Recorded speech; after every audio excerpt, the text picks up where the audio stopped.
welcome to our channel. Today, we delve into the chilling realm of horror stories that will keep you on the edge of your seat.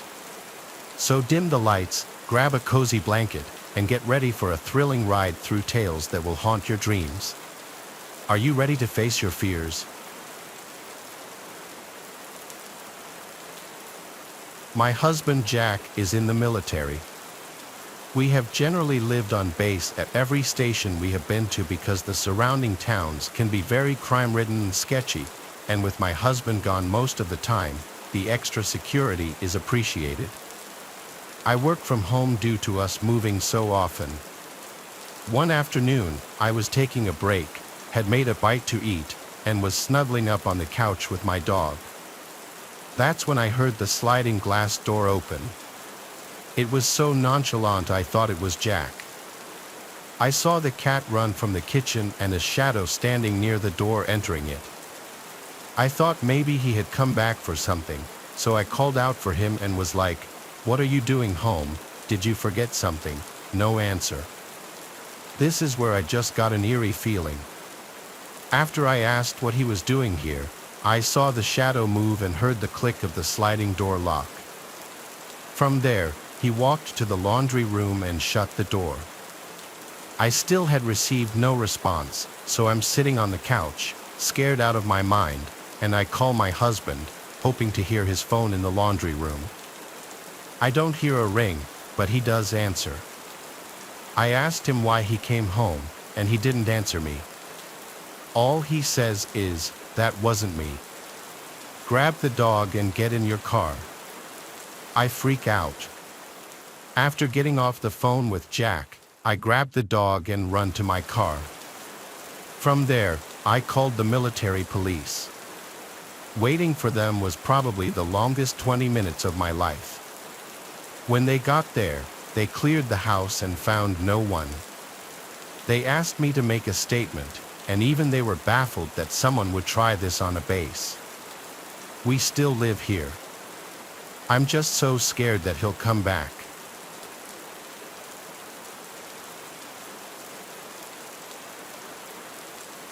I first heard this story when I was in college. I'd come home for winter break, and I remember it was just me and my dad in the house. I was watching some kind of ghost hunter program on TV just for laughs. I don't really believe in that stuff, though when you watch the programs on TV, they're just so obviously fake. It's too hard for me to let go of my preconceptions and just watch and try to get into it. My dad was the same way, so I thought. He didn't seem interested in the paranormal or anything. He was kind of the guy who would scoff at anything supernatural. The program I was watching flipped to a commercial, and I casually got up and found my dad in the kitchen. Kind of out of the blue, I asked him, "Hey Dad, do you believe in ghosts?" His reply was so casual it shocked me. "Really?" I asked, a bit taken aback. "It just doesn't seem like you." He shrugged his shoulders and mulled over what I had just said. "Yeah," he replied, "eventually, but I know ghosts are real. I've met one." Upon hearing this statement, I had to know the story.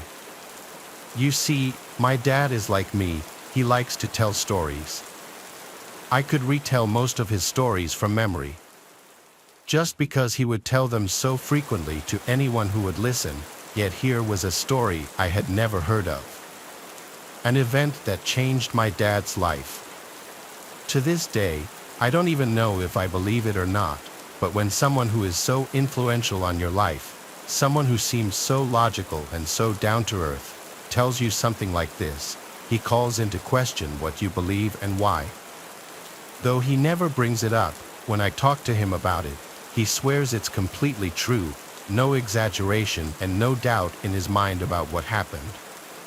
So here it is, from his point of view. I was back in the house in Tacoma where you grew up until you were about 4. My parents still lived in the house, but I was going to college. I was back visiting them for a weekend. I was just over at Tacoma Community College, so it wasn't far away. I came back often to visit and get a home-cooked meal. I remember that I was sitting down for dinner with my parents, just the three of us. It was in the late spring, early summer season, so it hadn't really gotten dark yet. We were talking like normal when the phone rang in the kitchen. My mom got up and answered the phone, leaving my dad and me in the other room together alone. After a short while, she called my dad into the kitchen as well. "Leo, can you come here for a moment?" I remember that she seemed worried. Her voice was kind of shaking a bit. My dad wiped his face, got up, and joined my mom in the kitchen. They weren't in there for long, but they were talking quietly, and it felt strange. After a few moments, they finally came out of the kitchen. They had their coats on now. "Something's come up, and we have to go out for a bit," my mom said. "There's dessert in the fridge. Help yourself. Don't worry about the dishes. I'll wash them when we get back." My dad said nothing, but I could tell from his face that it was serious. My mom looked genuinely worried. They were out that door in a flash, and I was left to finish my dinner at the table. I cleared the table and washed my plate despite my mom's instructions, and I went into the main room to read.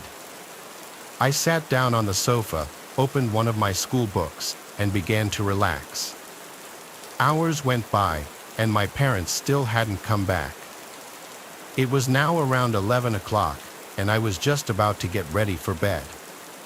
I walked up the stairs, making my way to the bathroom when I heard a strange noise. I paused and listened for a while. It was the ceiling. The ceiling was making a slow, drawn-out whining noise. The wood was creaking gently.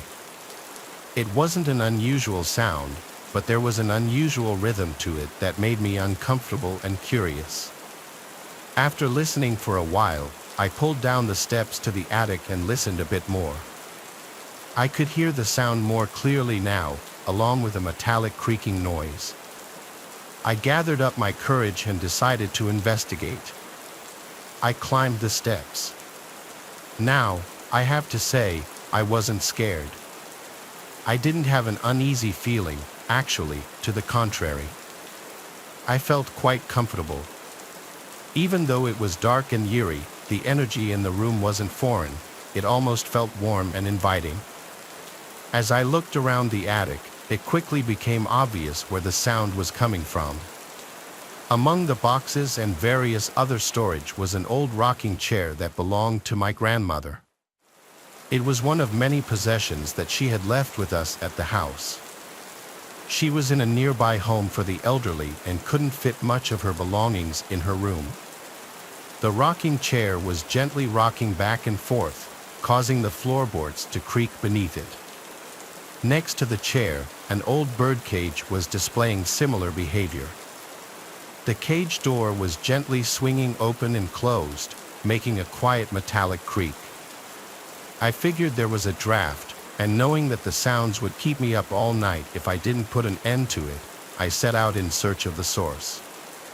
I combed the corners of the room, but try as I might, I couldn't find the source of the draft, nor could I feel it myself. There were no windows, and there wasn't much ventilation.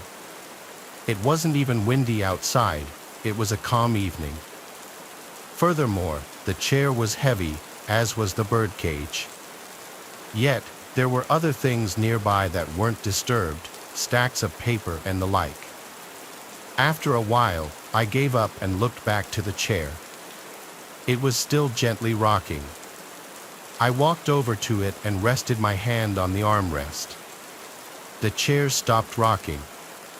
Still, I couldn't feel any kind of draft.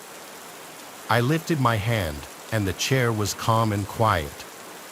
But as I turned away, I heard the creaking again. I turned back, and the chair was still rocking. It was really strange, but as I had said before, I wasn't really that creeped out yet. I shrugged it off and walked over to the birdcage.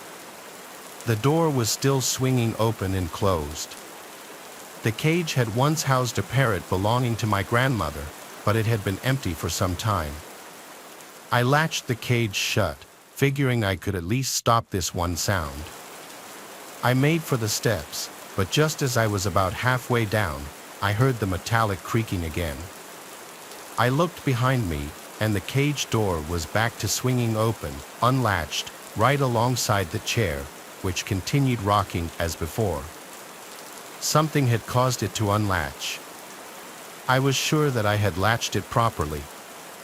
In any other circumstance, I would have been scared out of my mind, but for whatever reason, I wasn't. I just didn't feel uneasy. A rocking chair and a bird cage aren't really the harbingers of doom anyway. I descended from the attic with a last glance at the strange behavior and went about my bedtime routine. The creaking continued for a while, and I couldn't sleep for it. I went back upstairs and made another attempt to find the source. I went back downstairs to where I couldn't hear the noise, and I continued reading. It was a little after midnight when I heard my parents pull into the driveway. They came in and found me reading, and they sat down with me. My mom was crying. They explained to me that they had spent the evening at the hospital where my grandmother had just passed away. That's the story as my dad tells it. He believes to this day that before she left this world, his grandmother came home to pay him one last visit. At the time of this story, I brushed it off, but it sends chills down my spine whenever I think about it.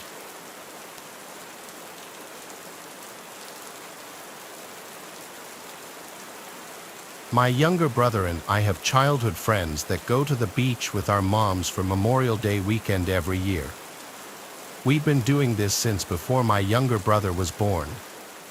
On our trip about 2 years ago, we had just arrived at the condo complex that we were staying at and had begun to unpack. We were on the first floor, so only 2 flights of stairs to get to our condo. There was some kind of construction happening a few floors above us, so there were trucks and workers. We had finally finished unpacking our stuff, and we were headed down to the beach when I remembered that I left my purse in the car. My mom gave me the keys, and they went down to the beach while I went to the car to grab my purse. But while I was getting it, an old pickup truck pulled into the parking lot, and an older man got out. He had paint on his shorts, so I figured he was a worker.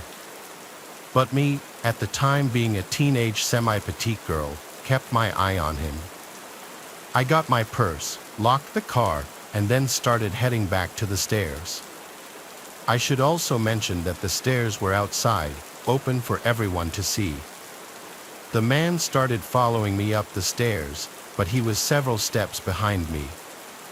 I figured he was headed up to the construction area, so I gave him the benefit of the doubt. Nevertheless, I started walking faster, and when I glanced behind me, the man was only 2 steps behind. This is when I really started to panic. I only had car keys and a purse on me, and I didn't know the layout of the condo yet. Where was the knife block? Was the door to the beach open?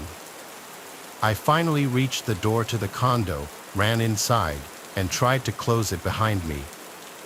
The man was at the door and was trying to force it open as I was trying to force it closed. I finally just tried to run for it, hoping the sliding door to the balcony and beach was open. Luckily, my mom and my friend were still inside because they forgot to bring sunscreen down. I ran behind them, and the man just stood in the doorway. "Can we help you?" my mom asked. The man awkwardly smiled and mumbled something about looking for supplies and abruptly closed the door. After I calmed down, we went back to the parking lot, and his car was gone. I'm confident that the man thought I was going to be alone in that condo with him, and I don't like to think about what could have happened if my mom and friend weren't there.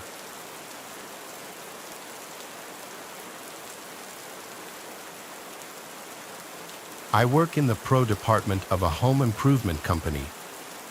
I worked the closing shift with another cashier, who I'll call Aria. Aria's a really kind but quite timid cashier. She's also very pretty, so she has a lot of contractors hit on her. It's usually not that worrisome, though a few compliments, maybe a dinner invite, which she'd politely decline. I would probably ask her out as well if it wasn't for one detail: Aria does have a girlfriend. So being hit on by guys on a daily basis makes her rather uncomfortable. When we first met, I told her she ought to tell those guys about being gay, but she kept saying it wasn't any of their business, so she kept that part to herself. Aria has become my best friend, and having another cashier there with you keeps things from getting lonely. We even cover for each other's lunch breaks. One day, when I came back from lunch, Aria started telling me about this rather creepy guy who was flirting with her. She said she politely turned him down, saying she was with someone already, and while he didn't seem happy, he did leave. I shrugged it off as nothing more than the usual horny guy and laughed it off. But later that day, the man came back.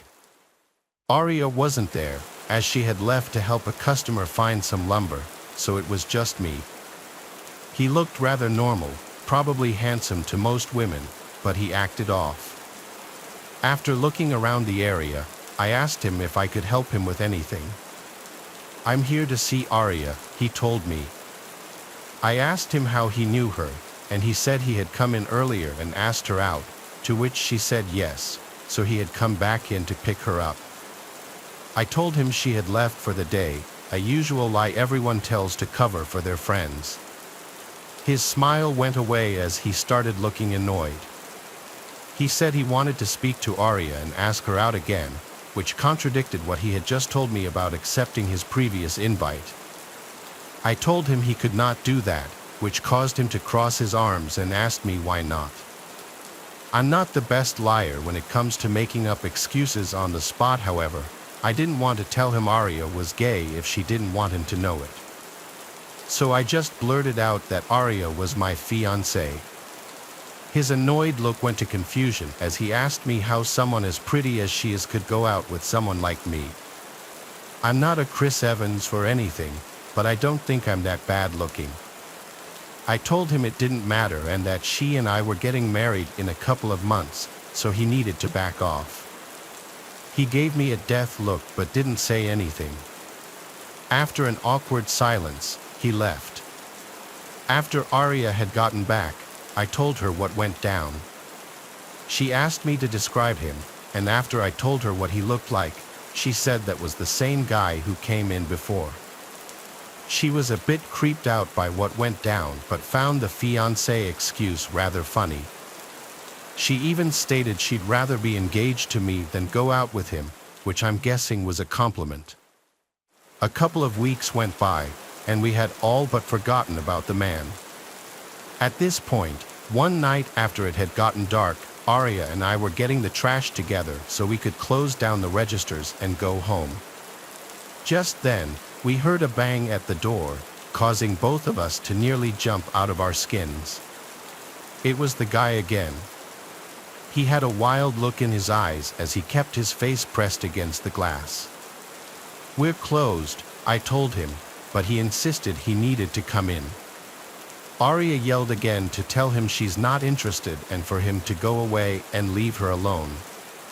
But he yelled that he's not here for her, he's here for me. He then says that if he can take out her husband, then she'd be all his. Based on that, he wanted to kill me. I told Aria to run to the manager's office and call the police, and I'd stay here and watch him. I won't lie though, I was pretty afraid to be in that tiny little area. If the guy was able to get in, he wasn't the biggest guy, but he could have had a weapon on him.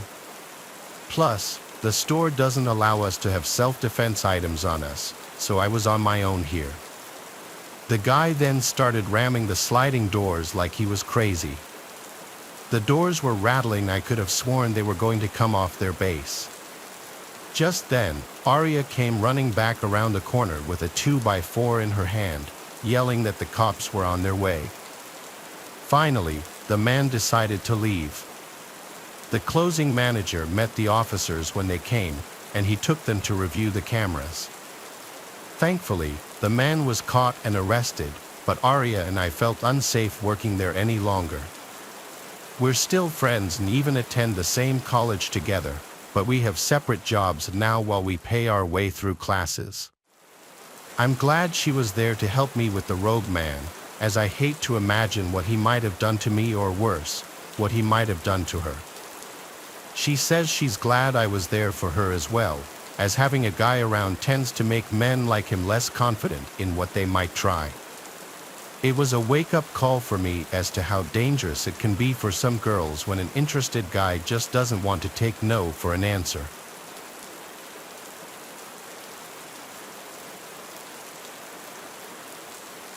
During the summer last year, I chose not to take any classes and got a job at a gas station right next to my college campus. I was sort of disillusioned with school and wanted to make some money while I had time off. The gas station was one of the first places I tried applying to, and it turned out to be the last when they hired me on the spot. I thought it was a little weird, but I didn't question it. Unfortunately, they said they only wanted me for the night shift, which was from 10 p.m. to 6 a.m. I knew it would wreak havoc on my already messed up sleep schedule, but I decided to go for it and just see how it went. To my surprise, most of the time it wasn't that bad. The first few hours of the shift were pretty busy, and it would get crazy, but then it would always get really slow until about 5 o'clock in the morning. This gave me plenty of time to clean, stock the shelves, and chill out until the morning rush.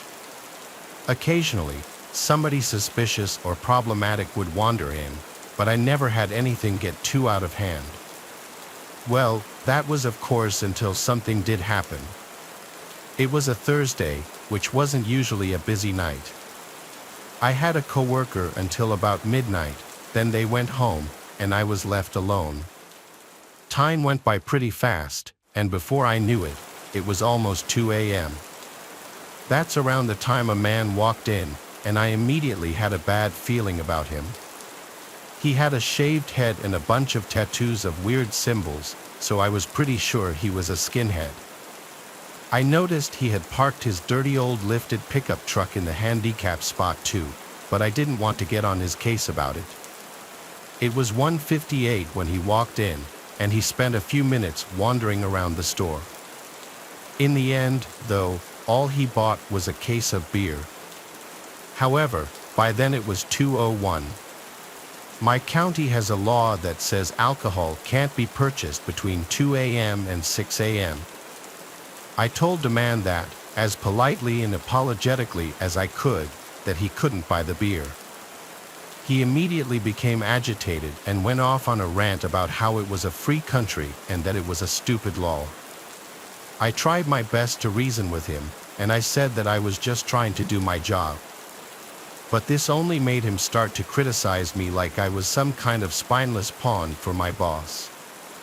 That's when I asked him to leave if he was going to be that way. Then he suddenly changed his tone again, acting all chummy and saying it wasn't a big deal and that I should bend the rules for just a few minutes since it was before 2 o'clock when he walked in. He kind of made a good point, so I eventually caved just so he would get out. I sold him the case of beer, and then, of course, he asked for a pack of cigarettes to go with it. I let him have it as there was no rule against tobacco sales. He smiled at me and then left the store. I breathed a sigh of relief, but that relief was short-lived. I thought he would get in his truck and leave, but instead, he opened the tailgate and sat down on the truck bed. He cracked open a can of beer and started drinking it. Now I had a feeling that this was far from over, and that was exactly the case. A few minutes later, another truck pulled up right next to his, and a couple of guys got out, both of them with shaved heads and tattoos. They stood around the back of the first guy's truck, just smoking and drinking. I knew I had to go out there and tell them that they couldn't loiter in front of the store and that it was illegal to drink out in the open like that, especially that close to a car. but I was a little scared already. They kept looking in the window at me, smirking as if they knew what I was thinking and were challenging me to try. Before I could find the courage, another car, this time an SUV, pulled in next to the two of them, and two more guys got out and joined the others. They were all part of the same skinhead group, without a doubt. My guess is they were coming from a bar that had just closed and didn't want to end the night yet. That was the most reasonable explanation, but my paranoid thoughts made me think they were about to get together and burn down the store because the owner's wife was Mexican. Then the first guy came back into the store. He was drunker than before and all smiles. But then he came back to the register with another case of beer. I was about to tell him he definitely couldn't buy it at that time, but before I could even open my mouth, he looked at me all smug and said he really wouldn't want to disappoint him and all of his friends. I took that as a pretty solid threat, so I let him do what he wanted. My hands were shaking, and I was dreading having to count change in front of him. But then he told me to keep the change, like he was giving me some kind of big tip. He walked back outside, and all the skinheads cheered at the fresh case of beer. Apparently, they had worked together and finished all 24 cans of the previous one. I then realized they had been tossing the empty cans all over the ground and kicking them around. It felt like I was completely stuck with these pricks, and I knew I would either get in trouble over it or get literally ganged up on and have any manner of horrible things done to me just for saying no to them. What normal person would see a bunch of drunk skinheads smoking cheap cigarettes on top of their pickup trucks in front of a store in the middle of the night and still want to walk past them to get in? Pretty much nobody, not a single person, except more of the skinheads. Finally, I couldn't take it anymore. I walked up and locked the door so they couldn't get back in. Then I walked back to the office and called the police. Several minutes later, a cruiser showed up and told them to screw off. There was some shouting outside that I couldn't quite make out, but I was worried for a few minutes that things would escalate. Thankfully, they left without causing too much of a scene, but I have no idea how close it got. The cop waited for them to leave before doing so himself. Right before he got on his way, I came out and asked him to stay a while I cleaned up their mess. The next day, I unfortunately had to quit that job. There was nothing more terrifying to me than the thought of being stuck behind that register if those guys ever decided to come back. Still, I kind of get worried that one of them will see me around town and recognize me. I don't know what those people are all capable of. All I know is my town is full of dudes like that, and they're always causing problems.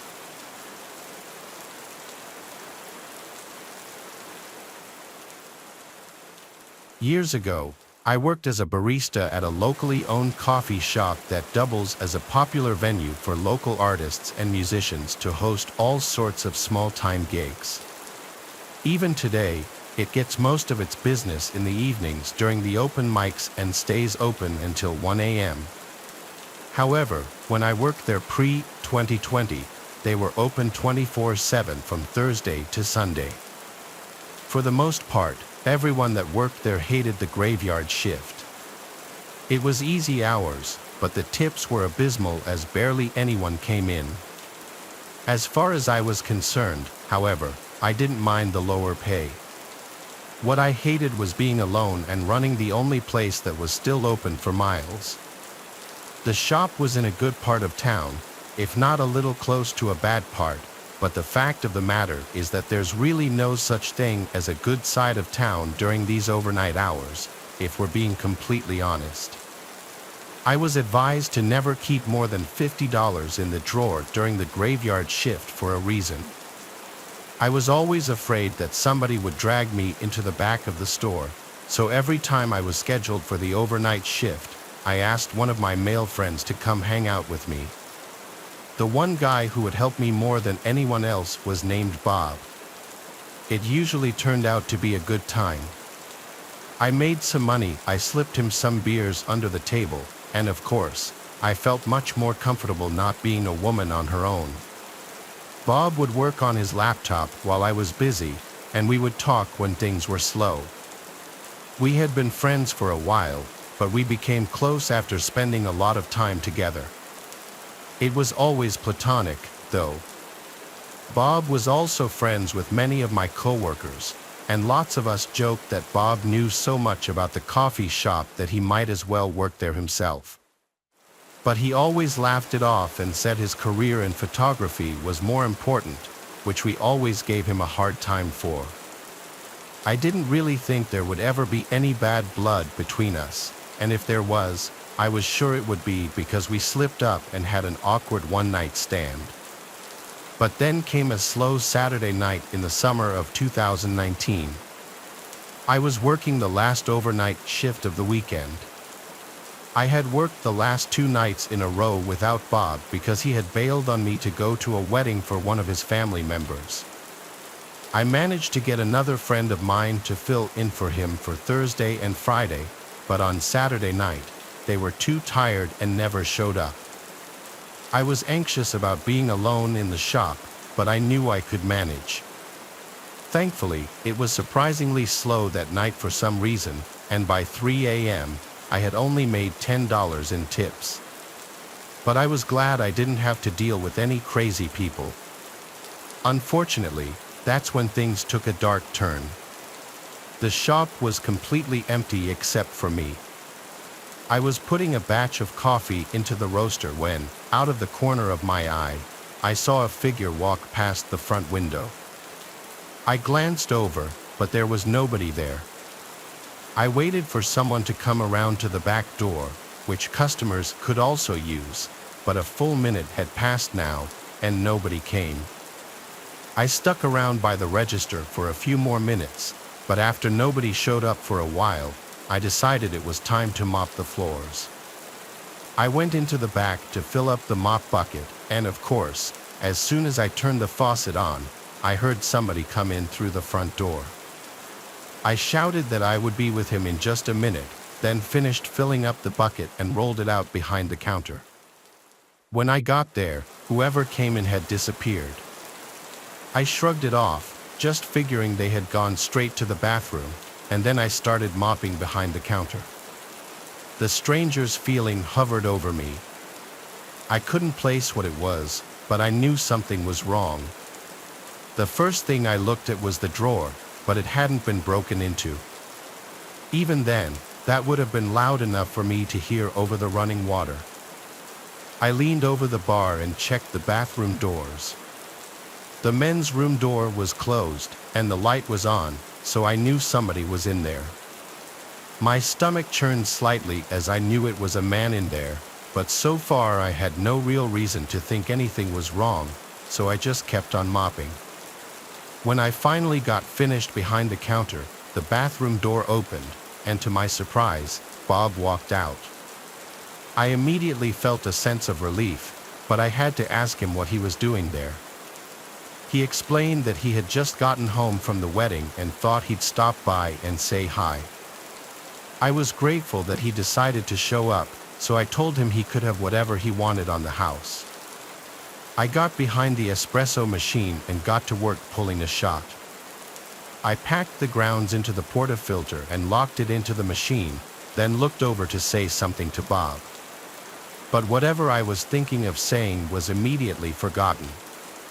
His facial expression had gone from friendly to devilish in just a moment of time, and suddenly a wave of chills went through my body. "What are you doing?" I asked, fighting back trembling.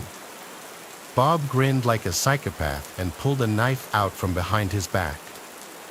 "I'm finally going to bang the barista," he said as he started to laugh. "Don't be crazy," I shouted. "We're friends." "What about the cameras?" Bob began walking forward, forcing me to backpedal. "We are friends," he said, "and nobody will believe you because the cameras aren't even on." "They never are." "How do you not know that?" I knew at this point I was being pushed into the back of the shop, and my throat started to close up. It was also in that moment, when I looked for an exit, that I realized he had locked both the doors and turned the open sign off, keeping anybody from coming in. "Your boss already thinks we do this every night," Bob pressed on, inching closer and closer. "Stop it," I shouted in desperation, looking for something to defend myself and trying not to slip on the wet floor. "Shut up," you screamed. "You should have been giving this to me for months already. Do you not know how much time I wasted on you?" I was pleading and about to be cornered. The last hope I had was something on the sandwich counter. In the last moment before he pushed me out of sight into the back of the shop, I grabbed for the panini press and ripped it off the table, slamming the corner of the metal against the side of his head. He tried to block me and sliced open my arm, but I connected the hit. Combined with the water on the floor, the blow knocked him off of his feet. I wasted no time climbing over the counter and rushing out of the back door. I slipped into my car while I locked myself in and called the police. It wasn't until I thought about driving off that I realized Bob had parked his car in front of mine to deliberately keep me from getting away. Moments later, while I was on the phone with the operator, he came outside and attempted to break his way into my car. After he failed to do so for several minutes, he gave up and drove off, not long before the police arrived. I was treated for my wound and gave my statement about what happened. I didn't leave out a single detail. I was too much in a state of shock to even be in disbelief. As it turns out, he was right about the cameras inside the shop just being for show. However, nobody thought I was lying about what he did. Unfortunately, though, due to civil liabilities on the part of my employer and, more importantly, the fact that Bob completely up and disappeared after posting bail, I decided to drop the charges. I came to the conclusion not long after that he had already ruined his life sufficiently, and I simply didn't care enough to do anything else about it. Nobody has seen or heard from Bob in years, and the coffee shop has since stopped staying open overnight.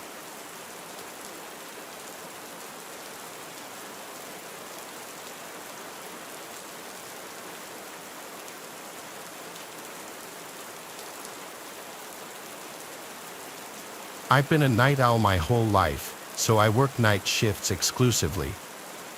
I really don't work well with other people, whether they're my coworkers or not, so I picked a job I could do completely on my own. I became a nighttime janitor for my local school district after I graduated from high school.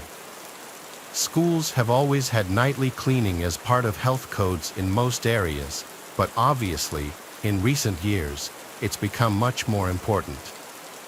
My first job was in a fairly large K-12 school. There were a couple of daytime custodians as well, but at night it was just me and one other person splitting the school down the middle. My coworker and I barely ever interacted, which I appreciated a lot. Every single night, all the floors get mopped, revacuumed, every desk, table, and door handle is disinfected, and every toilet, urinal, and sink also gets cleaned. It takes a full 8-hour shift to accomplish, and for that entire time, I don't talk to a single person. It's great, honestly. Most of my coworkers are women, and they don't want me talking to them either. When I tell people about my job, a lot of them think the hardest part is cleaning up after the messes left by the students. For the most part, I guess they are right, but I always tell them I would rather plunge and clean 10 clogged and traumatized toilets every single night than ever have to work directly with another human being all day long, especially a horde of minors. These days, there's one example I give of why I say that. It was the night after Halloween. I came in for my usual shift and got started without even saying hello to my coworker. We started on opposite ends and met in the middle, so we would only see each other when we were finishing up. The first hour was mostly normal except for one obvious thing out of the ordinary. I always keep my music at a low volume on my headphones, but from outside them, I kept hearing things. Usually, all the other faculty are gone by 8 p.m., but sometimes there's somebody who stays late. I couldn't decide what I was hearing through my music, but I wasn't in the mood to turn it off, so I just ignored it. A little while later, I took a break from mopping to change the water in the bucket.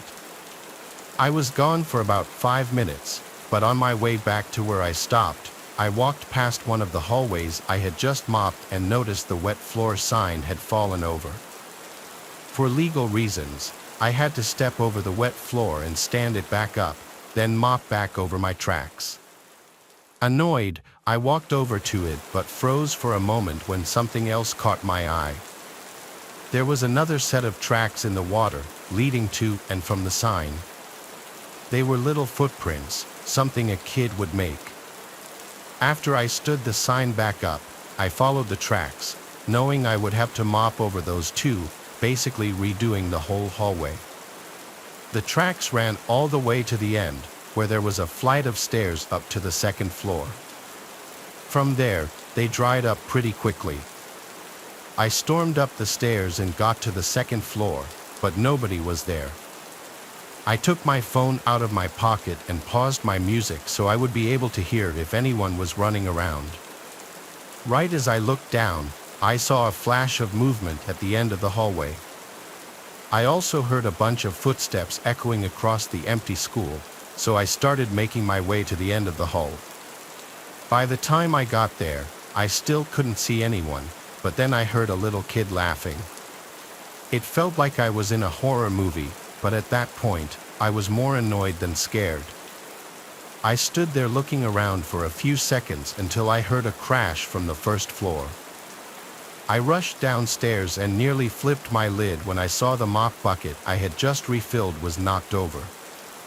The water was spilling everywhere in a huge pool. I absolutely swore my head off as I went back to the nearest janitor's closet for a dry mop and a bunch of towels. It took me half an hour to clean up that mess and then another 15 minutes to redo the hallway that got messed up, which meant my break was down to 15 minutes. However, I was so pissed off that I walked to the other side of the school and interrupted my coworker to ask if she had been messing with me. She looked completely dumbfounded and innocent. She asked if I was all right or needed any help, but to that, I just walked away. I set up again and got back to work. Another hour passed, and I managed to make up some lost progress. I was angrily powering through it, debating in my head the whole time about what I should do. I thought about reporting it to the school or maybe just calling the police myself, but in the end, I figured I would seem crazy to everyone, just like I did to my coworker, so nothing happened.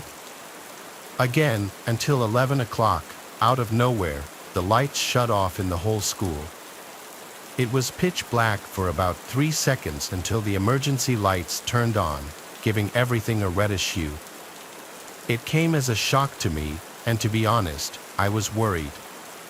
I tried to tell myself it was a malfunction or maybe some kids messing around, but my mind was going to all sorts of possibilities. I had keys to the electrical room where the light switches were, and I was the closest to it, so I stopped what I was doing and marched over. I was pissed off about losing more time and missing out on my entire break.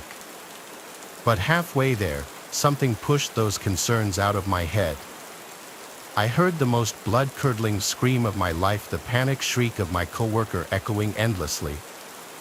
I stopped in my tracks, feeling like I had just been hit by an electric shock. Seconds later, I heard the sound of a door opening really loudly, like someone was ramming through it from the inside. I hoped it was my coworker escaping and not somebody else making their way into the school.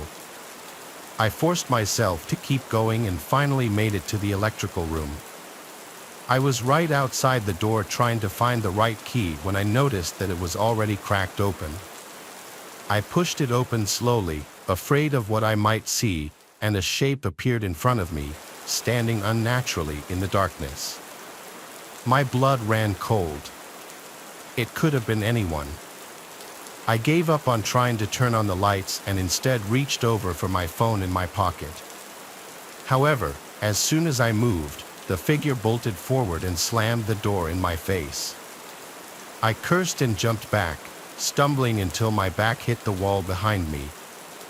Once I regained my balance, I started running.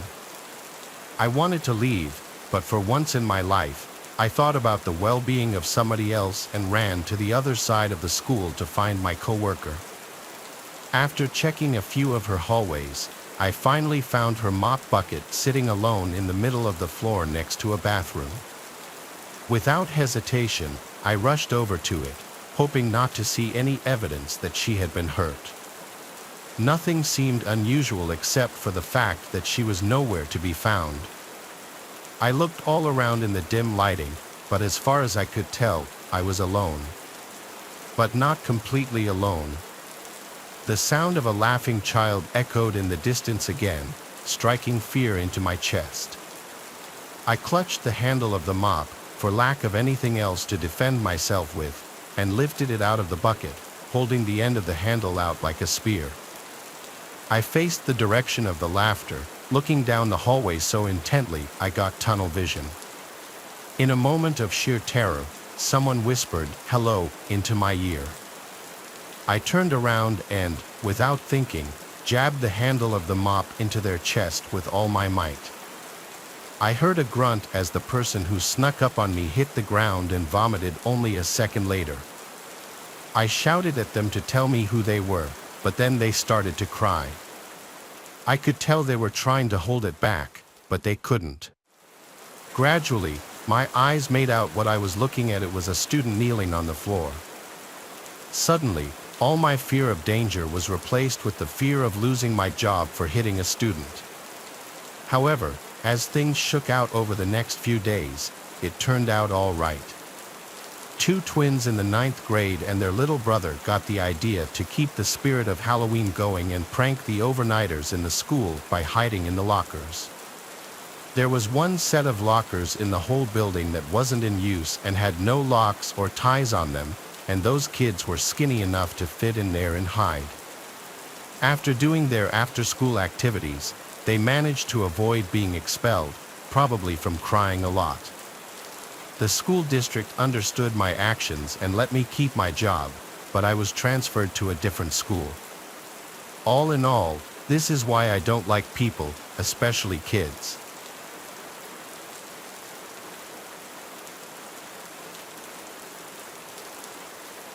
Up until about a year ago, I worked at a grocery chain. I was, and still am, a working college student. My availability was only 6 p.m. to closing, which in this case was midnight. It wasn't my favorite job. I dealt with a lot of annoying customers and coworkers, one of whom once broke into my locker and put a used tampon in the pocket of my apron, but that's a whole different story. My job was walking distance from where I lived, which made it really convenient since I didn't have a car. One Friday night, I was closing as usual with my supervisor, and we were running later than we usually did. My supervisor and I finally got the remaining customers out of the store, clocked out, and left. I left before my supervisor and began walking home. After a long, frustrating day of annoying customers, it felt great to just walk through the fresh winter air. I spent a few minutes shuffling through my phone's playlist to find a song to walk home to. I had made my way down the main road, careful not to slip on any of the ice. One thing that's really important to know about me is that I'm a very anxious person, and while it's definitely a problem most of the time, it does help make me constantly aware of my surroundings. That's when I saw an approaching car slowing down on the deserted main road, and I automatically went on high alert. It was a black car that came to a slow stop against the sidewalk I was on, about 10 feet behind me. I immediately clutched my phone in my hand and brought it out of my pocket. If there wasn't any ice covering the sidewalk and my feet didn't hurt, I probably would have run. Instead, I opted to try and pretend that I wasn't afraid, which I don't think worked because I picked up my pace after the car stopped. It was then that I heard a man's voice call out to me. "Hey, it's cold out here. You want a ride?" the man said. I kept walking away from him up the street, pretending I didn't hear him and just hoping he would go away. It didn't work. A few moments later, I heard the car tires crushing the ice on the road and then turned around to see what he was doing. He was now driving with the car in reverse. When he caught up to me, he had rolled down the passenger seat window some more. He was a black man, maybe in his mid to late 30s. He looked at me and I stopped, prompting him to stop his car as well. "Hey, let me give you a ride," he said through the car window. I didn't know what to say. I wanted to be polite because even though I was scared, I tried to be rational. All he did was offer a girl a ride home who was walking in the cold at night. Also, with the possibility of him being a kidnapper or a rapist, it was really best not to piss him off on the empty street. "No thank you," I said politely but firmly that I hesitated for a second. I was trying to figure out what to say that would get him to leave me alone away which street I lived on. "I'm okay," I insisted. "Thanks, though." As I finished thanking him, I started walking again, now putting both headphones in with the song paused. It was more of a way to signal that I was done talking to him. He didn't say anything, but I knew that he was watching me walk away. I felt relieved when I got a few more feet away from his car and heard the sound of his tires driving away. Unfortunately, the situation was only getting worse. As I started walking past the entrance of a car dealership, I saw the same car making a U-turn in the middle of the street out of the corner of my eye. When I turned slightly, he pulled up to the sidewalk yet again, this time a few feet in front of me. The man then opened the driver's seat door and got out of the car. It was at that point I was actually afraid I wouldn't make it home that night. He looked at me with this weird expression on his face. He had this really focused look while trying to look casual. It's really hard to describe. He started walking up to me. This kind of situation had never happened to me before, but I always thought of dangerous hypothetical situations in my head. I guess thinking about those situations prepared me to an extent because before I even realized it, my phone was already against my ear like I was on the phone with someone, even though I wasn't. When he came closer to me, he saw my phone in my hand and must have realized someone could know where I am right now, or I could be calling 911. That's the only explanation I can think of because when he looked at my phone, his demeanor totally changed. He stopped in his tracks with a worried look on his face and then asked me, "Oh, are you on the phone with someone right now?" I replied, looking at him with my phone still against my face and my other hand casually in my pocket. Without saying anything else, the man immediately turned around, got back in his car, and then started to drive up the street. I walked slowly at first, letting some distance grow between us, but as soon as I felt safer, I walked up the street as fast as I could without slipping. I frantically tried to call my dad, who I thought was home at the time. He didn't pick up. I then tried to call my sister and my fiancé. I didn't feel like I was in danger anymore, but my adrenaline was through the roof and I wanted to hear from someone who would make me feel better. I gave up calling after I couldn't get in touch with anyone and just kept walking. I was finally getting ready to turn onto another street when I passed an empty parking lot and saw the same man leaning against his car looking over at me. "Hey," was all he said in a flat tone when I walked by. At this point, I was completely freaked out.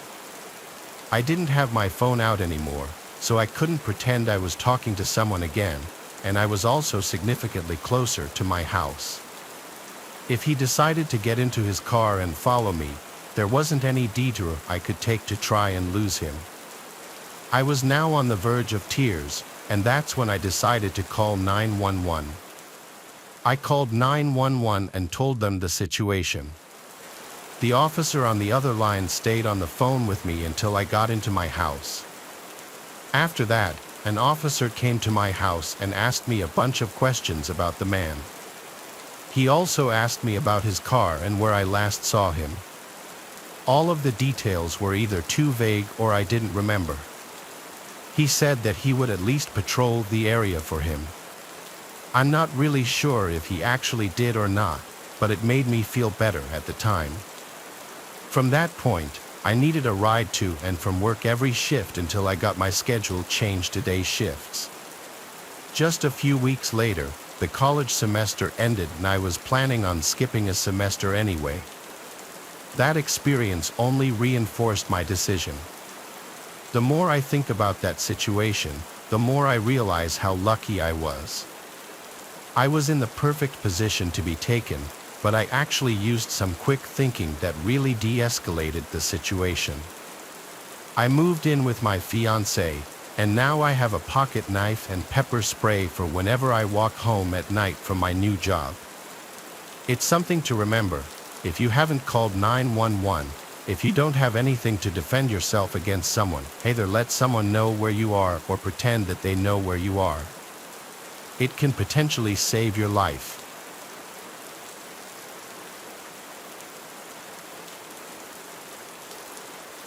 I was a state trooper for 23 years, and through the years I experienced it all, or at least that's what I thought at the time. This happened quite a few years back. I was on night patrol on an interstate at about 3:30 a.m. Now, I don't know if you guys know what the show Cops is, but basically, it's where cameramen would follow around real cops filming everything that goes down. The episodes would consist of a compilation of the most interesting clips. The show's insanely popular, but unfortunately, nowadays, new episodes are no longer made. Back then, however, I was lucky enough to actually be featured on the show. Even though I didn't show up in many episodes, I still thought it was really cool. This night was one of the nights I had a cameraman following me around for the show. I remember his name was Joe, and he was honestly a pretty down-to-earth guy. Anyway, I would usually have my car parked near a bush to hide myself from the view of oncoming speeding cars. But at this hour, I didn't really ever try to hide too much. I remember we were just driving down the interstate. No, I didn't work in the best area. There were a decent amount of abandoned buildings visible from the road. Because of this, I adopted into my nightly routine to enter the parking lots of them as they were hotspots for drug activity. One, in particular, was an abandoned gas station building. The exit from was coming up, so I figured I might as well check it out. Ben started filming, and as we pulled up, we could both clearly see a flashlight moving around in the building. I pulled into the parking lot and put the car in park. At this point, I was almost positive some sort of drug deal was going on inside as I could still see the flashlight moving around. But a part of me hesitated as there were no other cars in the parking lot. I also realized if there was a drug deal going on, there would have been at least 2 flashlights visible from the outside of the building. I figured either way I'd have to investigate. I went over to the cruiser's speaker, yelling out, "Police," and explaining how whoever was inside needed to exit the building immediately. Right as I did this, the flashlight from inside turned off. It was now eerily silent. I decided I'd have no choice but to enter the building and to get whoever was inside to leave. So, I did. I got out of the cruiser and proceeded to walk towards the wide-open front door with Ben and his camera not far behind me. As I approached, I couldn't help but notice a terrible smell. It was as if an animal died in there and had been in there for at least a week. I peeked inside with my flashlight and once again yelled out, "Police." This gas station was small, so any sound could pretty much be heard from anywhere in the building. I stayed quiet for a second, just listening. That's when I swear I could hear what sounded like something being dragged across the floor from the other side of the building. "Who's there?" I got no response. I walked inside the building, and in one of the back rooms, I could see what looked like a figure. I shined my flashlight in the figure's direction, but right as I did, whoever it was bolted and eventually left through a back exit. I started chasing after the guy, but as soon as I exited the same back exit, I didn't see anything. Almost the whole area was surrounded by a cornfield, so there was no way I was gonna find this guy. But I figured I had to try. I ran out in some random direction but stopped only after a few seconds, realizing it was pointless. Defeated and still confused as to why the guy ran, Ben and I went back to the gas station. But what we found left behind made it perfectly clear. There, in the back room, we found the lifeless remains of a dead body. I immediately called for backup, explaining the situation. Unfortunately, the guy responsible was never found, and the body itself couldn't be identified for obvious reasons. What we caught on video that night was never used in the final show.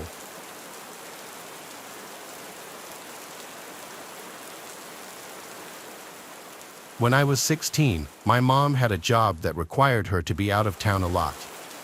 Because of this, my dad would often take me out to eat for a good part of my teen years. I remember one night we both decided to go to KFC for dinner. It was around 6 p.m., and my dad had just finished up his shift at work. Back then, my dad worked as a police officer and, at least at the time, would work pretty normal hours. Anyways, we went to KFC and got our usual. On our way back home, I remember we were pretty deep into a conversation, though I don't remember what it was about. After a while, I noticed my dad wasn't really responding anymore.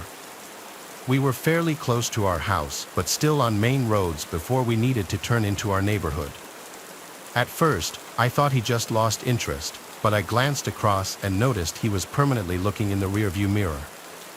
I asked him what was up, and he mentioned how the car behind us had been following us ever since we left the KFC parking lot. I remember glancing behind us, and sure enough, some blacked-out SUV was tailgating us. My dad mentioned how we needed to verify if this car was actually following us. He proceeded to pull into the next street and do a few turns just to get back onto the main road.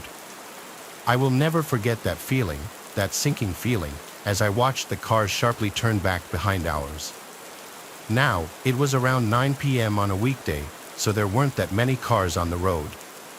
The car behind us then put its high beams on, and at that point, my dad was completely focused. He had fully shut me out, putting all his attention into losing whoever was following us. A few minutes of this went by when he told me to grab his phone from his pocket, call someone in his contacts, and put it on speaker. My hands were shaking at this point. I could barely press the buttons. I remember a cheerful voice answered, but before the guy could say anything else, my dad quickly summarized the situation. There was a pause, and I could hear voices speaking in the background along with radio beeping sounds. My dad was yelling at me to keep naming the streets we were on to the guy on the phone, as at that point my dad was still randomly turning down different streets trying to lose the car behind us. Okay, turn into the Tesco car park. It's coming up on your left. We've got 3 response vehicles coming in from the other direction, the guy on the phone said. My dad responded, and, as we swung into the near-empty car park with the car behind us still in close pursuit, blue and red lights quickly surrounded us in what felt like all directions. The sound of sirens was deafening. My dad bolted out of the car and ran in some direction. After a few minutes of shouting, the driver's side door swung open. My dad got in and calmly started driving away.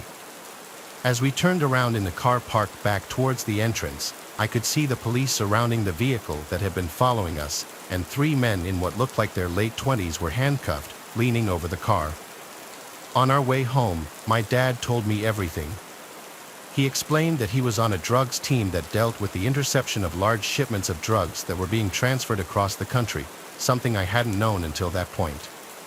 He continued by saying people would lose a lot of money when they were caught, and some didn't like that, which sometimes resulted in specific officers being targeted. My dad would quit his job as a police officer a few years later, though he admits this was by far his most disturbing experience, especially considering I was along to witness it.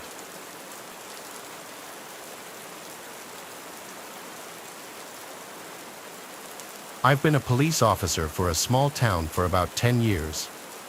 Overall, it's been a stressful but rewarding job, not because of the pay, but because you know you're doing something right for your community. The town I worked for was a small town, which is one of those towns right on the beach beside the Cape. It has a population of around 4,000 people, and I'd normally never get any calls as the town was known to be one of the safest.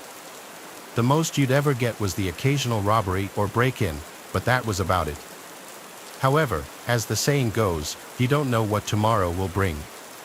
That quote is the exact definition of what happened one spring. This is one of the creepiest and most unexplainable calls I've ever been on that nearly made my stomach drop. This happened in April 2020, where I had been monitoring the roadways when I got a call about hearing screams coming from the beach. This was weird, as I'd never gotten a call from the beach. I figured it was a report that someone had gotten bit by a shark and needed assistance. We get a lot of sharks that come around this time of year and sometimes have to close off the beaches. Needless to say, I got dispatched over to the area of the beach where I saw a bunch of beachgoers filming and pointing at something in the water. I got out of my patrol car and walked up to the people watching this thing bobbing around in the water. From my perspective, it looked like a small buoy, but as it got closer, I came to the realization that it was the head of a person. Whoever it was clearly unconscious as the waves pushed this person to shore. The second they did, I was immediately filled with a sense of dread and confusion. It was the body of a man who appeared to be in his early 20s, wearing cargo pants and a leather jacket. There was no blood, no signs of hypothermia, or anything that could hint as to how he died. In fact, it seemed like he'd been dead for at most a day or two. I told everyone to step back while I performed CPR, just in case he was alive. However, there was no pulse, and that was when backup arrived along with a detective. Now this is where things really start to get weird. At one point, we searched his jacket, and in one of the pockets was a small Ziploc bag of some type. Inside was what looked to be a folded piece of paper with letters written on it. Once we unfolded it, we were all baffled by what the context of the page meant. It was all just a bunch of letters and symbols scrambled together on separate lines of the paper. Only then did we realize that what we were looking at was some sort of cipher. It looked like total gibberish to the naked eye, but we knew there were people in the FBI who specialized in cracking codes and riddles. Many of us who were on the scene that day believed that whatever the cipher meant could possibly give us a hint as to what actually happened to this man. At that point, we obviously had to close the beach and even enforce a curfew in this section. The body was recovered, and an autopsy was later performed. The creepy thing was that the autopsy couldn't identify what actually killed him. Eventually, the town ruled his death as being natural causes from the ocean. Not too long after, a lot of crazy rumors started to spread around the town. Some speculated that he had drowned, others believed he was murdered, and there were even some who thought Satanism was to blame. This led many people to believe that there was a serial killer in the town who lived by the beaches. Another theory was mentioned that this incident was somehow connected to the Lady of the Dunes case. For those of you who don't know what that is, it's a similar case that occurred in the same town in the 70s. While there was no evidence of the two cases being linked, we couldn't take the risk of a killer nearby, which is why the beaches were closed. As far as I know, the FBI and forensic analysts have yet to decipher this code and what it meant. Even with advanced computer programs, it's been a few years now and this case still haunts me. Every time I think about it, more and more questions pop into my head about what really happened. How did he die? Why did he have an encoded cipher? And what sort of riddle would be uncovered had it been solved? It still freaks me out to this day.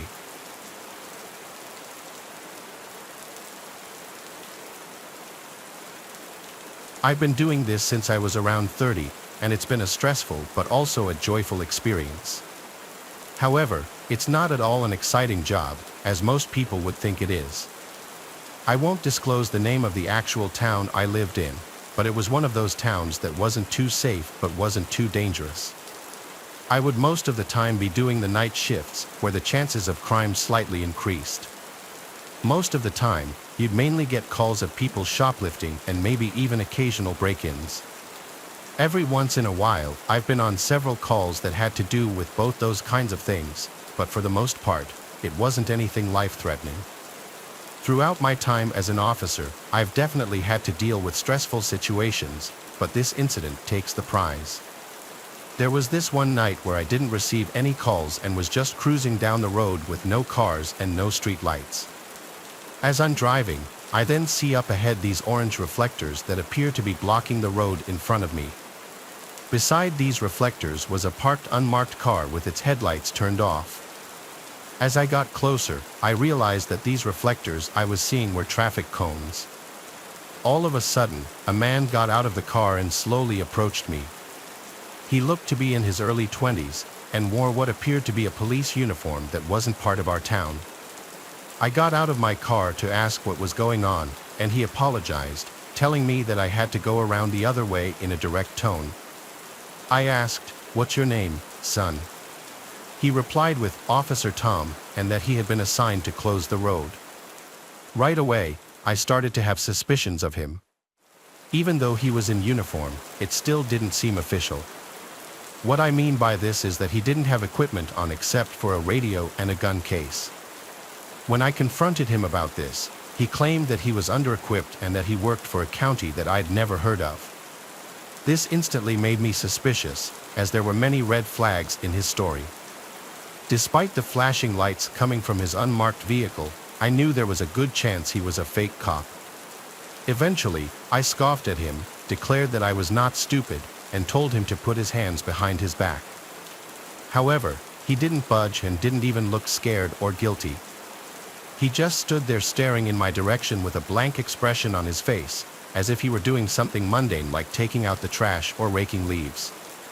Suddenly, I heard what sounded like a twig snap from behind me. I turned around and saw this very tall person wearing a white ski mask, with a fire axe in his hand.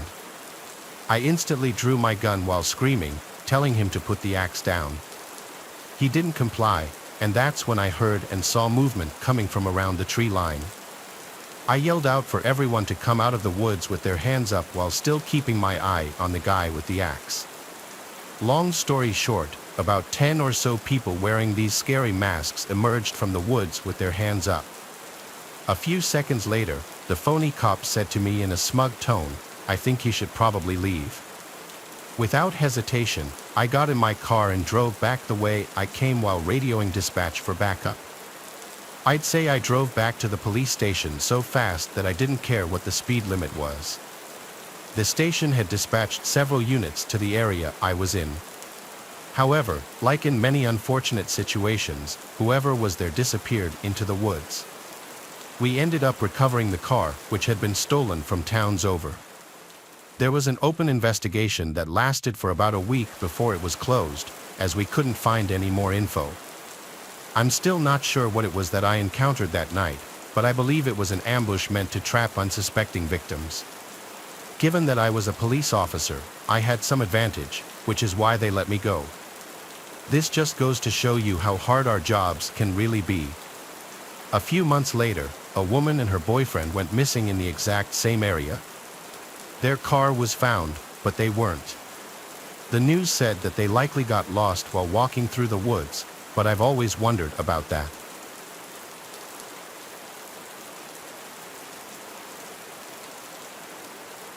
This happened in the summer of 2013, back when I was an on-duty police officer. I've been in the police force for several years, and you'd often have to respond to calls you didn't want to. This ultimately led you to see and hear some disturbing things you couldn't even imagine. I've dealt with many different calls that range from abusive exes to full-on crime scenes. However, there was this one call I would never forget, and it was actually the call that made me quit. As I said, it was the summer, and I had just gotten done eating lunch when I received a call from an operator at the station. As the story went, an 11-year-old sister was home alone with her 3-year-old brother, who had reported him missing as she couldn't find him for hours. Now, normally, calls with missing children would almost always turn up upon arrival, but that wasn't the case in this situation. My field training officer and I had arrived at the house where the call was made and had begun searching the house. We went through rooms, checked under beds, in closets, and even outside with our canine. We basically tossed the house upside down but were unable to find the brother. I'd say after a good hour of searching, my field training officer and I decided it would be best to wait before gathering a search party. However, that was until I was walking around the backyard when I noticed something strange at the bottom of the pool. As I got closer, I immediately took off my belt and dove into the water to retrieve the kid we had been looking for. I began to perform CPR while telling the field training officer to call for an EMT, but after a few looks at him, it was already clear that he was deceased. The sister was a mess, which made me start to sob as well, knowing that I couldn't save him in time. For the whole day, we pretty much comforted the sister and her parents to help them get through this. As it turns out, the kid was trying to reach for a pool toy that happened to be in the water. This ultimately resulted in him reaching too far, causing him to fall over into the pool. The crazy part was that he had just started swimming lessons with his parents, which only added to the pain.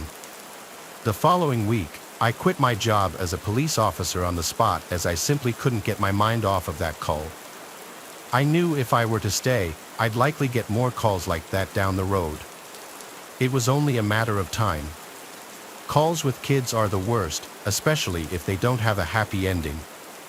For God's sake, please don't leave your kids home alone, especially if you know they get easily distracted.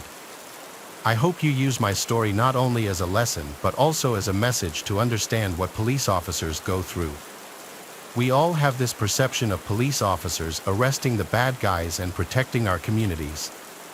While all of that is partially true, there are also the calls that are never talked about. That call I responded to is definitely one of them.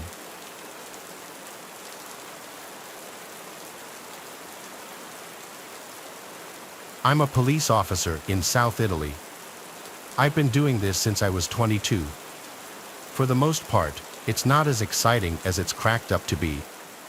Not a whole lot happens in my county. Usually, the worst calls are disturbance calls or an occasional shoplifting, with something a little more serious sprinkled in there once in a blue moon. I've done just about every possible shift there is. I did my time on the night shift, and there were definitely some weirder calls during the night shift than the day shift. But this one time, I was working the night shift, and I didn't get any calls. I was just cruising on a quiet road with no streetlights and woods on both sides.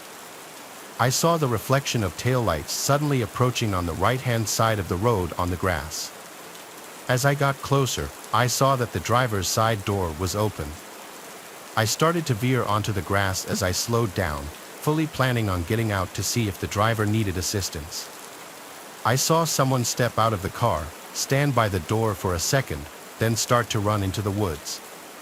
I radioed the codes for a suspicious person or vehicle, then got out of the car with my flashlight on and my hand on my holster, just in case. In this situation, I had to expect the worst. I got to the front door of the car and looked inside, half expecting to see someone else sitting there, but the car seemed empty. There was a seriously foul odor emanating from inside the car, though. It smelled like a rotting animal. I called out to the woods, asking if anybody's there and needs assistance, and I stepped to the tree line, waving the flashlight around. I went back to the car to take a closer look inside the passenger side. There were multiple bloody tissues and paper towels on the floor on the passenger side, as well as the rear seats. They were soaked in blood. The entire papers were dark red. At some point while looking inside the car, I heard footsteps inside the woods. I spun around with my flashlight and yelled, "Come out of the woods." I didn't see anyone. Someone was hiding in there, and that was confirmed when I heard a deep voice somewhere beyond the trees and shrubs. I had no idea what the voice said. I responded, saying, "Show yourself, are you hurt?" I prepared to unholster my gun as I walked a little closer. I repeated myself, asking, "Are you hurt?" No response. The voice I heard before didn't sound like a person in pain, bleeding out. Additionally, why would they run into the woods upon seeing a police car? Something was way off. I went back to the car and requested assistance. I noticed, as I investigated the car further, that it had no plates. When I went back inside the rear, I found something that made me almost puke from shock. There was something heavy wrapped in bloodied paper towel. I unwrapped it with my gloves on to find a severed hand. It took me a hot second to realize what it was because it was completely dark red, soaked in blood. Now, this situation went from a 5 to a 10. I radioed that there was a possible murder and needed backup. I now put my cruiser's lights on to help other officers more easily identify my location. When backup arrived, we did a thorough search of the woods, looking for possible blood trails. Nothing, though. There were not even any blood trails leading from the car, which meant that the hand and blood on the tissues I found may not have been from the person who I saw run into the woods. Eventually, the K9 unit had to come and search for the person.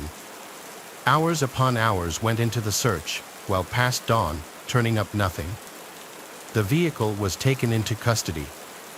It had been reported stolen by a resident of a nearby town, who said he had no idea who could have stolen his car. Fingerprints had been collected from the steering wheel, and DNA testing had been done on the hand. There was not a single match to anybody in the database.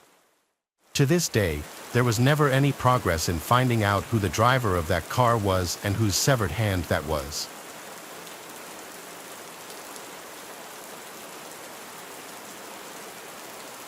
I'm a police officer in South Italy. I've been doing this since I was 22. For the most part, it's not as exciting as it's cracked up to be. Not a whole lot happens in my county. Usually, the worst calls are disturbance calls or an occasional shoplifting, with something a little more serious sprinkled in there once in a blue moon. I've done just about every possible shift there is. I did my time on the night shift, and there were definitely some weirder calls during the night shift than the day shift.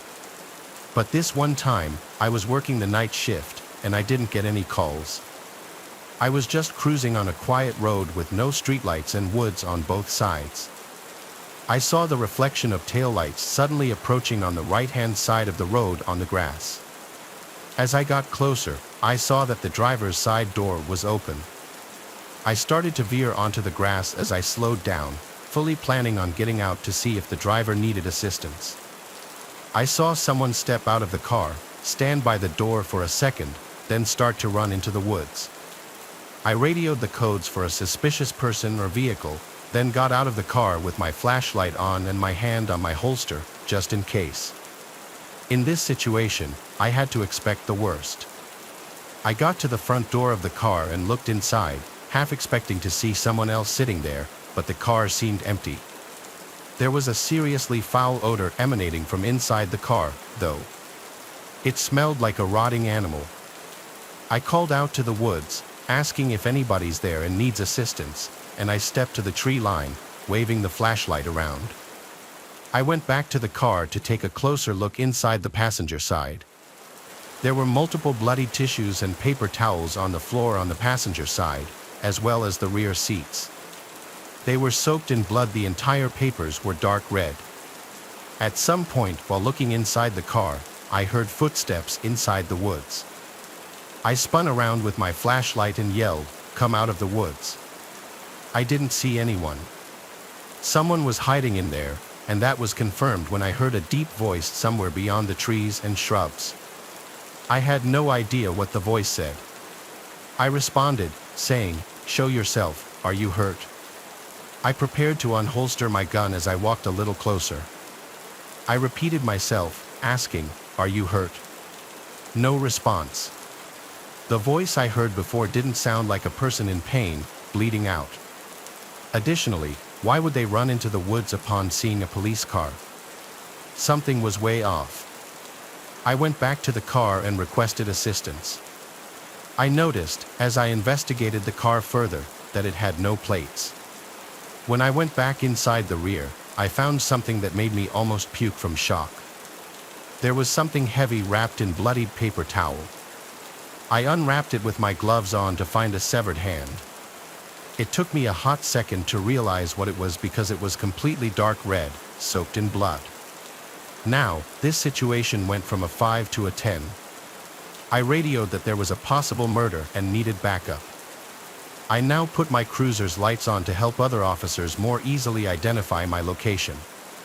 When backup arrived, we did a thorough search of the woods, looking for possible blood trails. Nothing, though. There were not even any blood trails leading from the car, which meant that the hand and blood on the tissues I found may not have been from the person who I saw run into the woods. Eventually, the K9 unit had to come and search for the person. Hours upon hours went into the search, well past dawn, turning up nothing. The vehicle was taken into custody. It had been reported stolen by a resident of a nearby town, who said he had no idea who could have stolen his car. Fingerprints had been collected from the steering wheel, and DNA testing had been done on the hand. There was not a single match to anybody in the database. To this day, there was never any progress in finding out who the driver of that car was and whose severed hand that was.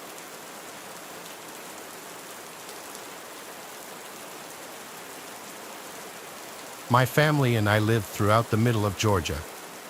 Not many stories come out of this area, and this one I'm about to share makes us glad of that fact. My cousin, who we all called Tony, has been a police officer for 5 years. He went into the force bright-eyed and optimistic, I guess like so many do. It sounds corny, but he genuinely wanted to make a difference and help improve the lives of the people in his community. One day, they got an alert from a house somewhere between Macon and Roberta. To hear Tony tell it, it was a place that people had thought was abandoned for years. It gives you an idea of the state the house was in. Anyway, when they arrived, an older gentleman was sitting on the steps outside the front door with his hands in his pockets.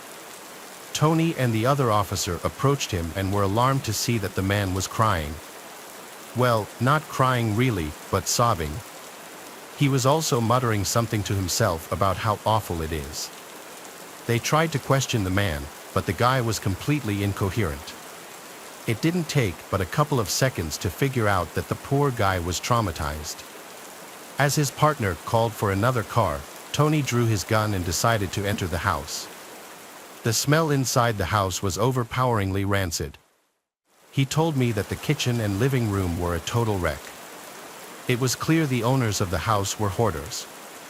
Pots and pans stacked damn near to the ceilings, spoiled food all over the table, takeout containers scattered all over the floor, disgusting.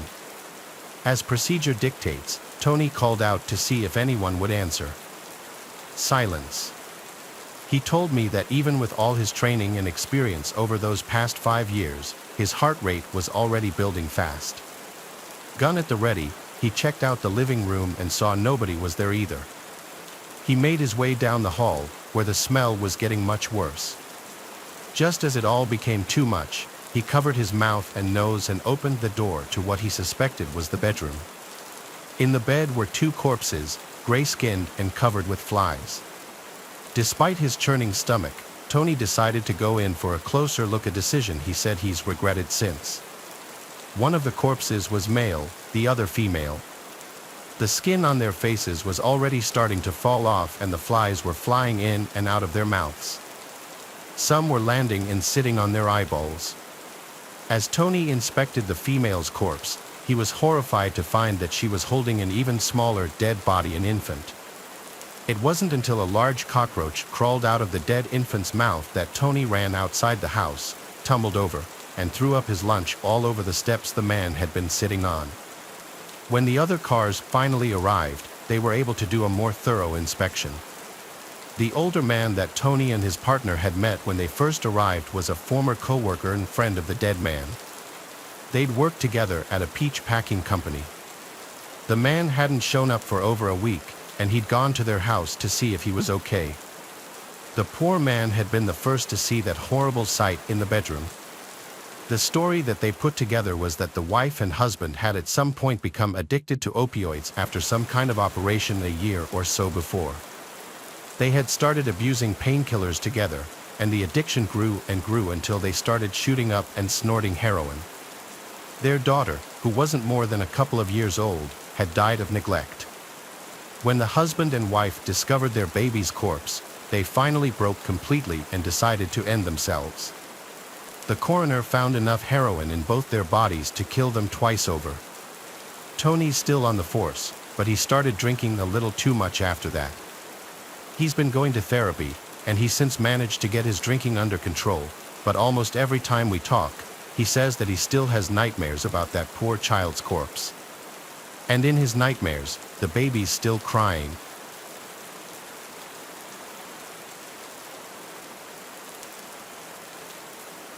I once responded to a call of a possible breaking and entering.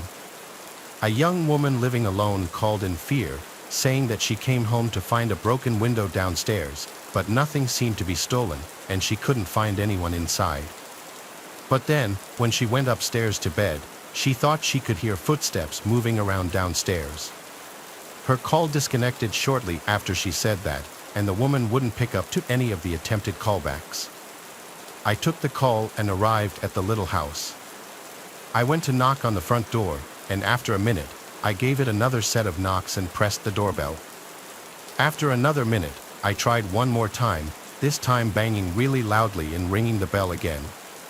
When there was no answer this time, I decided to inspect the house. I walked around the house and found the busted window. It was a window big enough to crawl through with ease. I stuck my head into the dark house and yelled, "It's the police." It was silent. I radioed to dispatch that the house seemed silent. More officers were en route, but I didn't feel right waiting around in case there was someone truly in danger in the house. I radioed that I'm going into the house through the window and then climbed through it. I stepped over the shattered glass into the kitchen. I drew my gun and started walking through the kitchen, hearing the glass crunching below my boots. I shouted into the house to make my presence as a police officer known to anyone who was inside. I didn't hear any footsteps, so I went upstairs, as the woman on the phone told dispatch that she heard footsteps downstairs. That would mean her bedroom was upstairs. I wasn't trying to be too quiet as I went up the stairs, but I also wasn't stomping around. I didn't know what to expect if someone with a weapon was in the house or if the woman was just alone in bed. I said, "Ma'am, it's a police officer. Are you here?" I heard back a soft female voice from upstairs saying, "Yes." I followed the voice to one of the bedrooms where I saw a woman sitting up in her bed under the covers. She looked at me, and I asked if she was okay. She said she was fine. I noticed a slight tremble in her voice. I kept the lights to the bedroom off as I looked at her. There was enough natural moonlight in the room that I could examine her facial expression. She looked distressed. I told her I was responding to her phone call and then asked her why she hung up and didn't pick up the callbacks. She stuttered and said, "No one is here." I caught on to what was going on. I looked at the closet and made a slight head nod to her. She very slightly shook her head no. I looked down under the bed and pointed, and she shook her head yes. The weight of the pressure of what to do next was 1,000 pounds. The best idea I came up with on the spot was telling her, "All right, ma'am, I just need you to sign this report form stating that I was here and there was nothing unusual." She said okay and got up from the bed and came over to me. When she was close enough, I pushed her out of the room and then drew my gun and yelled, "Come out from under the bed." I was still shook when I saw a dark figure actually slowly coming out from under the bed. I said, "Hands first and drop any weapons." I heard the clank of something drop to the floor, which turned out to be a gun. A middle-aged man in all black clothes stepped out from under the bed with his hands up and made the arrest on the spot and brought him outside, right around the time the other officers were arriving. The woman had hung up the phone on the police when she thought the footsteps were upstairs, and she didn't want the intruder to hear the audio from the phone call. This was also why she didn't pick up the phone because, by this point, the intruder had entered the room and had her at gunpoint. Since the police were already coming, for whatever reason, instead of fleeing the scene, the intruder threatened to shoot the woman if she made a sound. When the police came, after I had rung the bell, he hid under the bed and told her to pretend he wasn't there. I'm glad I was able to catch on to the situation. It could have gone a number of ways if I hadn't.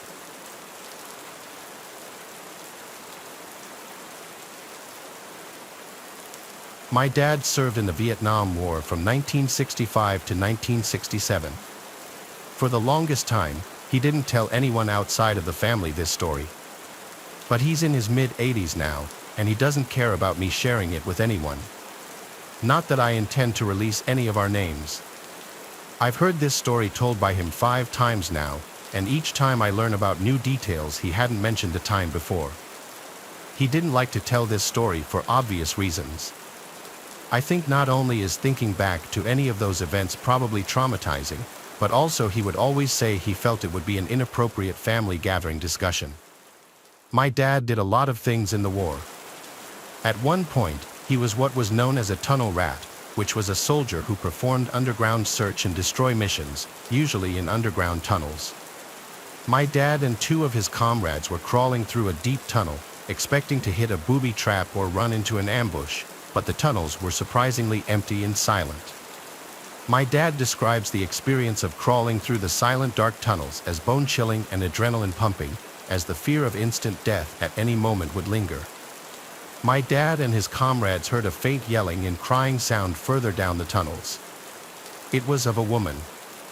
As they crawled deeper into the tunnels, the cries and screams became more clear. It was obvious there was a woman screaming for help. The 3 picked up their pace, worried about a potential hostage or prisoner situation. As they continued to crawl through the tunnels, the cries for help got a little louder and clearer.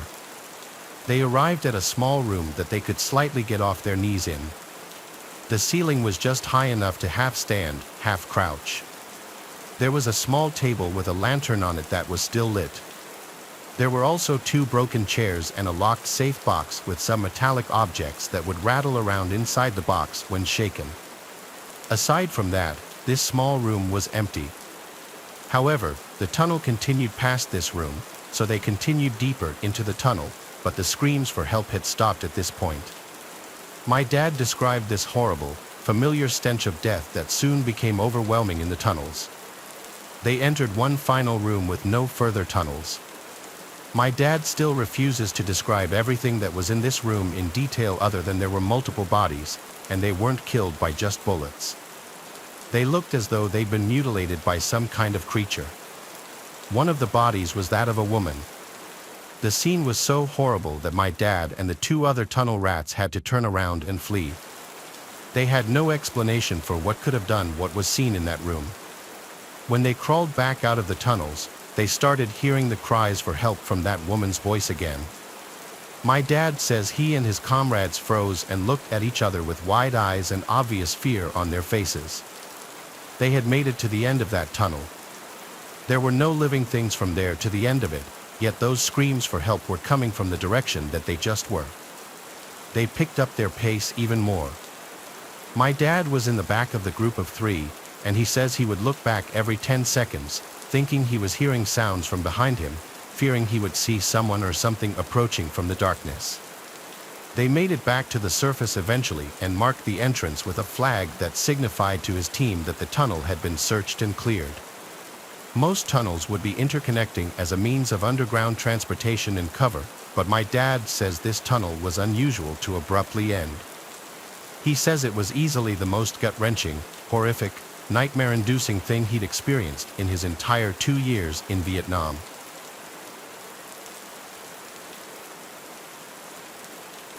My basic training for the Air Force was at Air Force Base.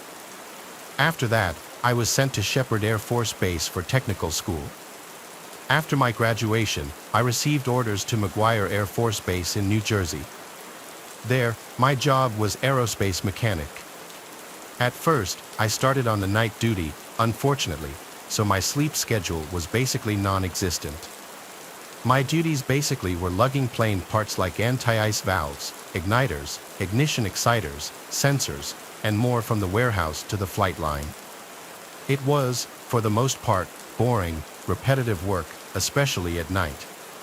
A lot of sitting around and playing games on my phone, but nobody heard that from me. It had to be like 3 a.m. at this point. I was waiting for the other guy to come drop off some parts to the flight line. He'll be referred to as Dan for the purpose of this story. I was waiting by the back cargo area of the plane we were working on at the time, sitting on a box, scrolling through my phone.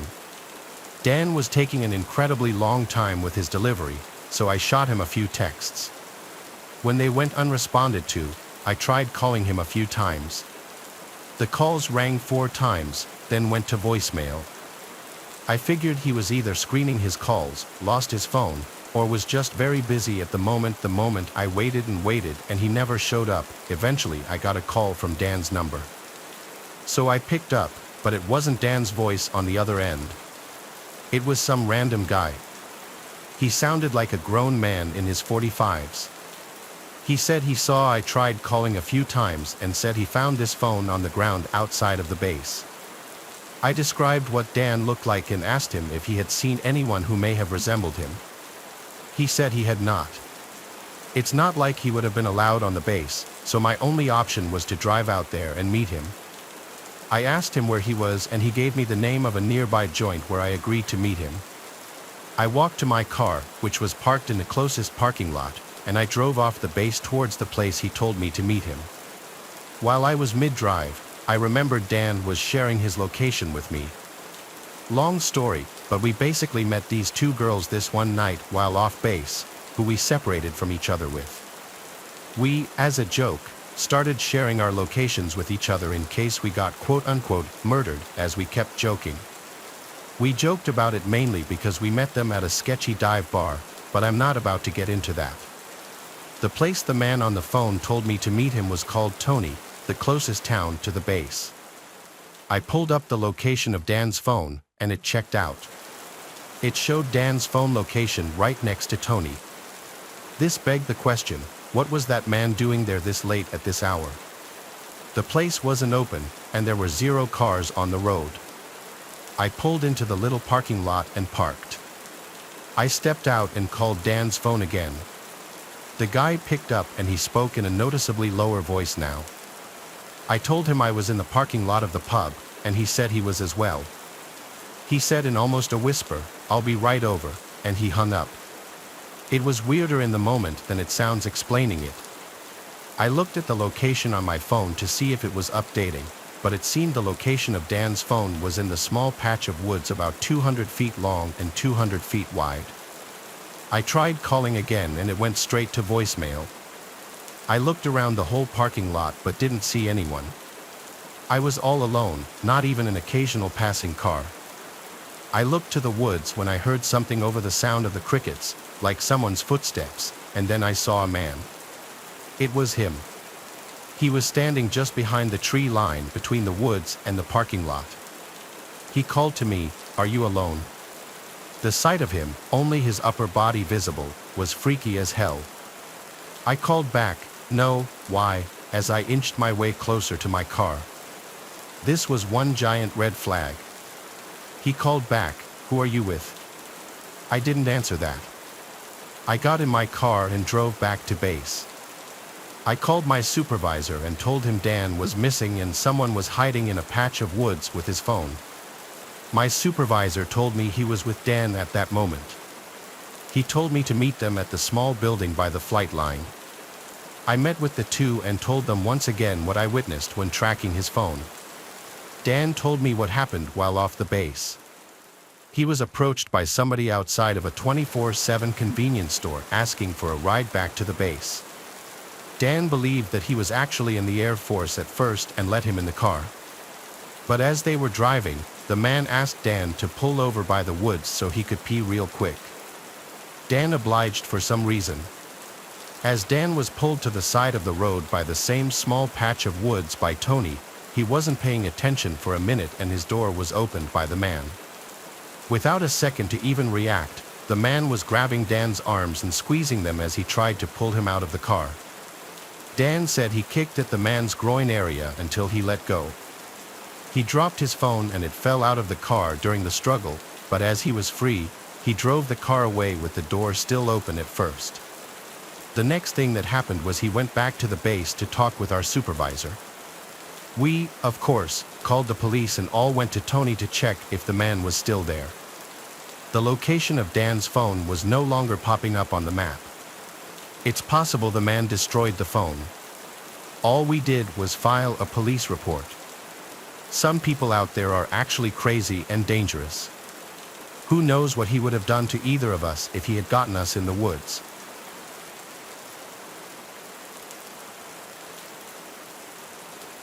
During my days as a Marine, I had many different jobs on site, but my least favorite was graveyard patrol. At one point, I was one of the few with the overnight graveyard patrol shift for a nearby memorial cemetery. As you would imagine, it was a pretty slow shift with not much going on. Oddly enough, even though the cemetery was in a remote location surrounded by dense forest on each side, and I was working the literal graveyard shift, I found the job more relaxing than scary or unnerving. I would be the only one in the cemetery. My relief would come around 5 a.m., which would be the end of my shift. So this had to have happened past 3 a.m. Near the end of my shift. It was the end of my shift. It was on this otherwise regular night that I was patrolling near the perimeter fence where some of the older headstones were. I wasn't allowed to be on my phone. If I were to be caught with my phone, I would be reprimanded, even though it was unlikely to be caught since there was no one else really around except for me. I tried my best to follow that rule, so it was just a lot of walking around and looking at old headstones. But anyway, while patrolling past some of the older ones, I began to hear a woman's humming. It was this very calming, soothing kind of humming, and I wasn't calmed or soothed because nobody was supposed to be in the cemetery. So it was more so a cause for concern. I started following the sounds of the humming.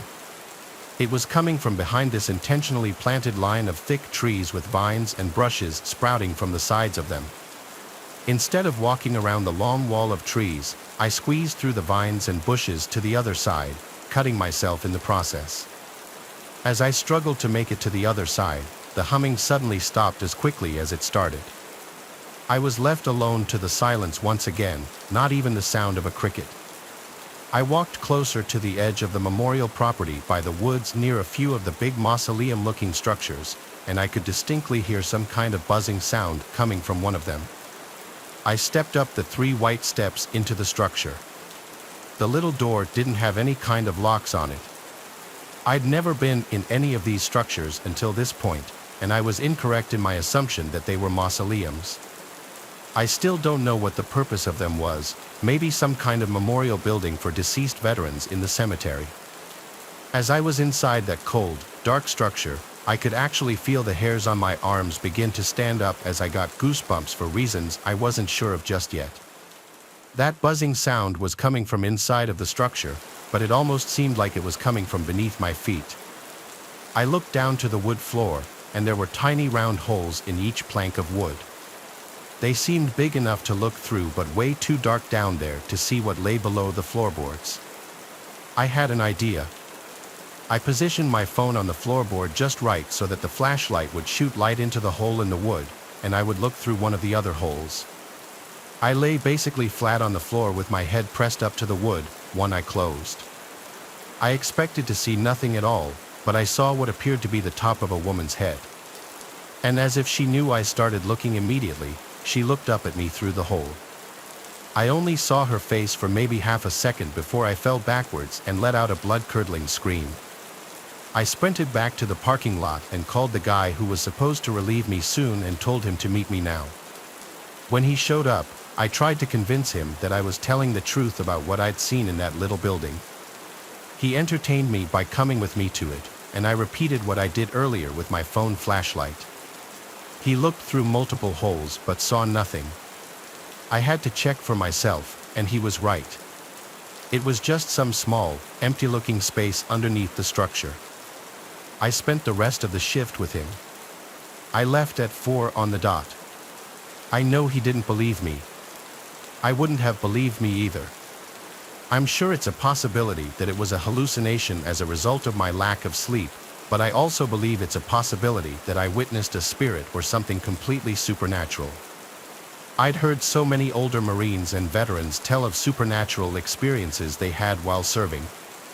I don't know who the woman that I saw could have been if it truly wasn't my imagination, but it chills me to the bone to imagine it having been one of the women buried in the cemetery.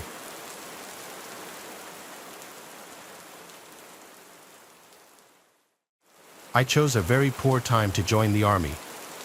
The plan was to join the army as an engineer, serve for a few years, then use the money and skills I'd build up to open an auto repair shop over. I signed on for a 6-year minimum contract, but then 2 years in, Australia got involved in Vietnam.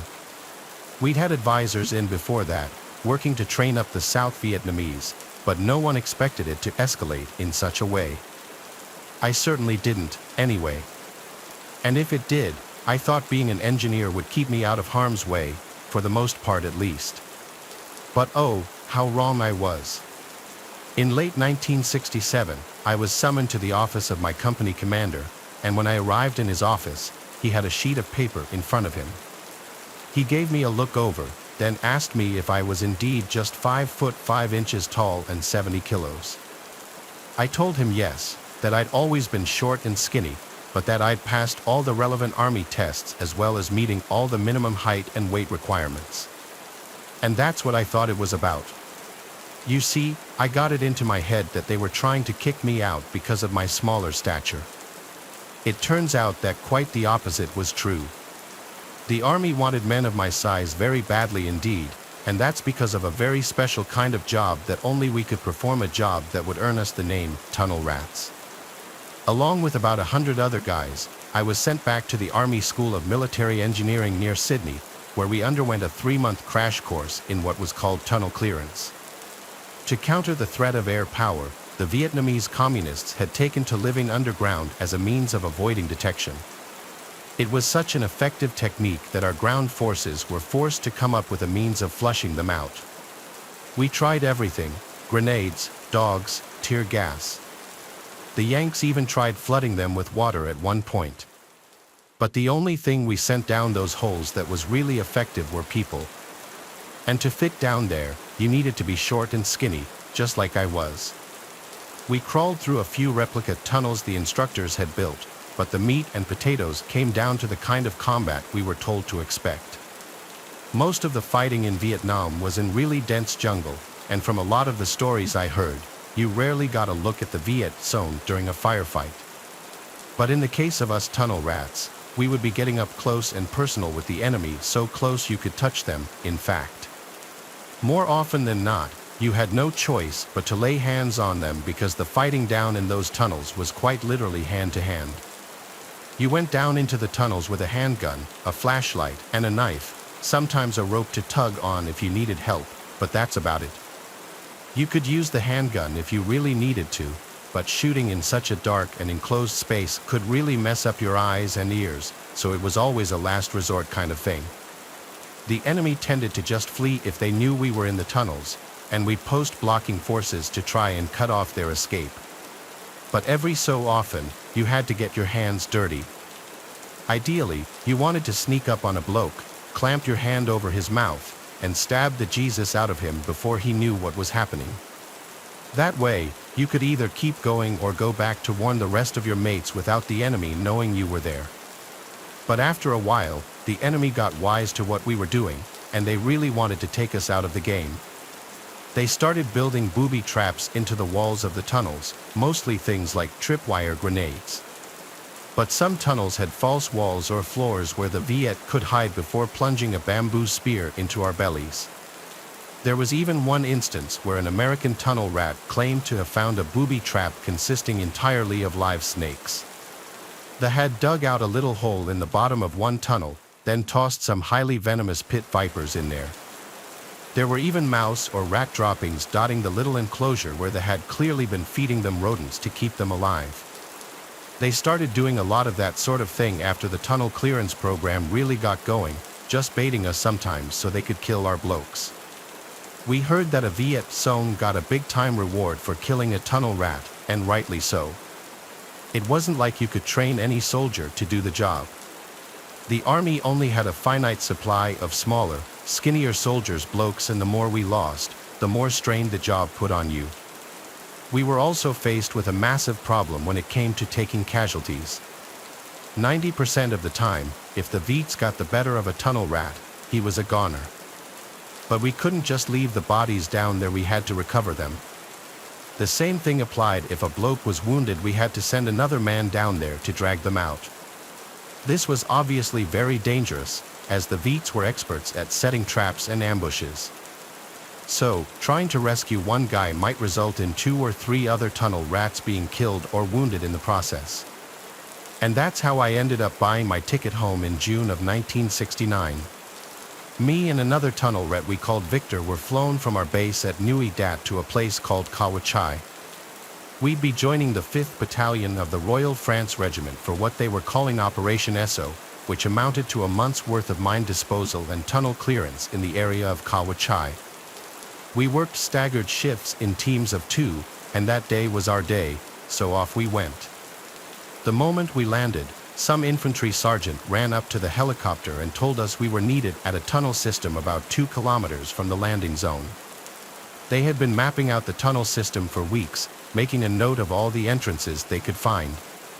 They weren't easy to locate either, being these small holes with wood panel covers that were very easily concealed. Anyway, they mapped out the tunnels, put a few blocking forces in place, and all we needed to do was flush out the Viet Som so the other platoons could pick them off. When we arrived at the entrance the sergeant wanted us to start with, Victor told me he wanted to be the first one in so he could at least get a feel for the place before we both went down together, if it even came to that. He went down, rope tied around the hand, holding his pistol with him, and said that he'd be back in a few minutes. But then a few minutes went by, and there was no sign of Victor. As you can probably imagine, the rope that he held kept extending and extending as he moved forward, so we knew everything was A-okay. Every so often, the rope would stop for a few seconds where Victor was just waiting and listening or checking out his surroundings, I assume, but it would always start moving again in a moment or two. But then it stopped and didn't start moving again. After I gave the line a few tugs and Victor didn't tug back, I really started to worry. I tried my best to wait a few minutes before heading down. I hadn't heard any gunshots or anything that might indicate he was in trouble, but him being so still for so long wasn't a good sign. After a minute or so ticked by and there was still no movement, I got down into the tunnel myself to check on Victor. Generally speaking, there were 2 kinds of tunnels here. The larger tunnels connected all the various underground facilities the Viet Som had down there. They had field hospitals, armories, even bloody classrooms so their leaders could indoctrinate them with all that bloody Marxism stuff. But then there were the smaller tunnels, the kind closer to the surface where you literally had to crawl along on your belly to get anywhere, and it was this kind that I found myself in that morning. It was pitch black, and I didn't need to use my flashlight. All I had to do to find Victor was follow the rope he was holding. So, that's what I did, moved as quiet as a mouse, just hoping I wasn't about to crawl into a trap. Eventually, after a couple of minutes of crawling, I felt my hand touch the bottom of Victor's boot. I stayed quiet as I gave it a nudge, but Victor didn't move. He was dead, probably killed by some Viet Som who then ran off to warn his mates. If that was the case, then job done, the blocking forces could do their thing. It just seemed unfair that the result came at the cost of my mate's life. To make sure that there was nothing restricting Victor's body before I tried to pull it out, I switched on my flashlight to take a look around. The smaller tunnels were tiny, but there was just about enough room to lift your head up a little bit. That way, I could use my flashlight to look ever so slightly over Victor's body. But when I did, it resulted in the single most heart-stopping moment of terror I had ever experienced. I didn't get a good look at the bloke, I didn't have time, really. But when I switched on my flashlight, there was this Viet Som on the other side of Victor's body, and he had a pistol aimed right at my flashlight. I dropped down straight away, trying to get as low as possible. The guy must have shot where the light was, and I know I must have blinded him a bit, so his first few shots went over me. I know this because I felt the earth hitting the back of my neck from where the Viet Som's bullets were smashing into the tunnel ceiling. The noise was deafening, well and truly, and as much as I saw the flashes from where he kept on shooting at me, I didn't really hear the shots, not properly, anyway. The only thing that kept his bullets from killing me was Victor's body, and if he wasn't dead when I found him, it certainly was by the time it came to dragging him out. The guy shooting at me quickly extended his pistol clip and had to back out of the tunnel to rearm. When I carried on dragging Victor's body the opposite way, I could hear the bloke shouting for his friends in Vietnamese, and I knew it was only a matter of time before more bullets came flying in my direction. All I could do was focus on dragging Victor, telling myself I still might be able to save his life if I just get him out of that bloody tunnel in time. I could hear the rest of my mates shouting on the surface. They'd heard the gunfire and were willing me to drag myself out of the tunnel in one piece. I almost made it out without a scratch too, but as I reached the tunnel entrance and raised myself up to climb out, I heard another round of muffled gunfire before a bullet smashed into my left knee. I know it belongs to get themselves shot, and because of all the adrenaline, they don't feel a bloody thing unless it breaks a bone or something. Jesus Christ, the pain I felt when my kneecap shattered into a dozen little pieces was like nothing I'd ever felt before or since. If it wasn't for the guys who grabbed me under the armpits and dragged me out of that hole, I might have already lost one or both legs to a spray of Chinese-supplied bullets. Like I might have already said, that bullet wound was my ticket home. I was flown back, stitched up, put into a rehab program, and then I was back on duty. Thankfully, I didn't have to go back overseas, but I did serve about 18 more months teaching tunnel rats how to do that job.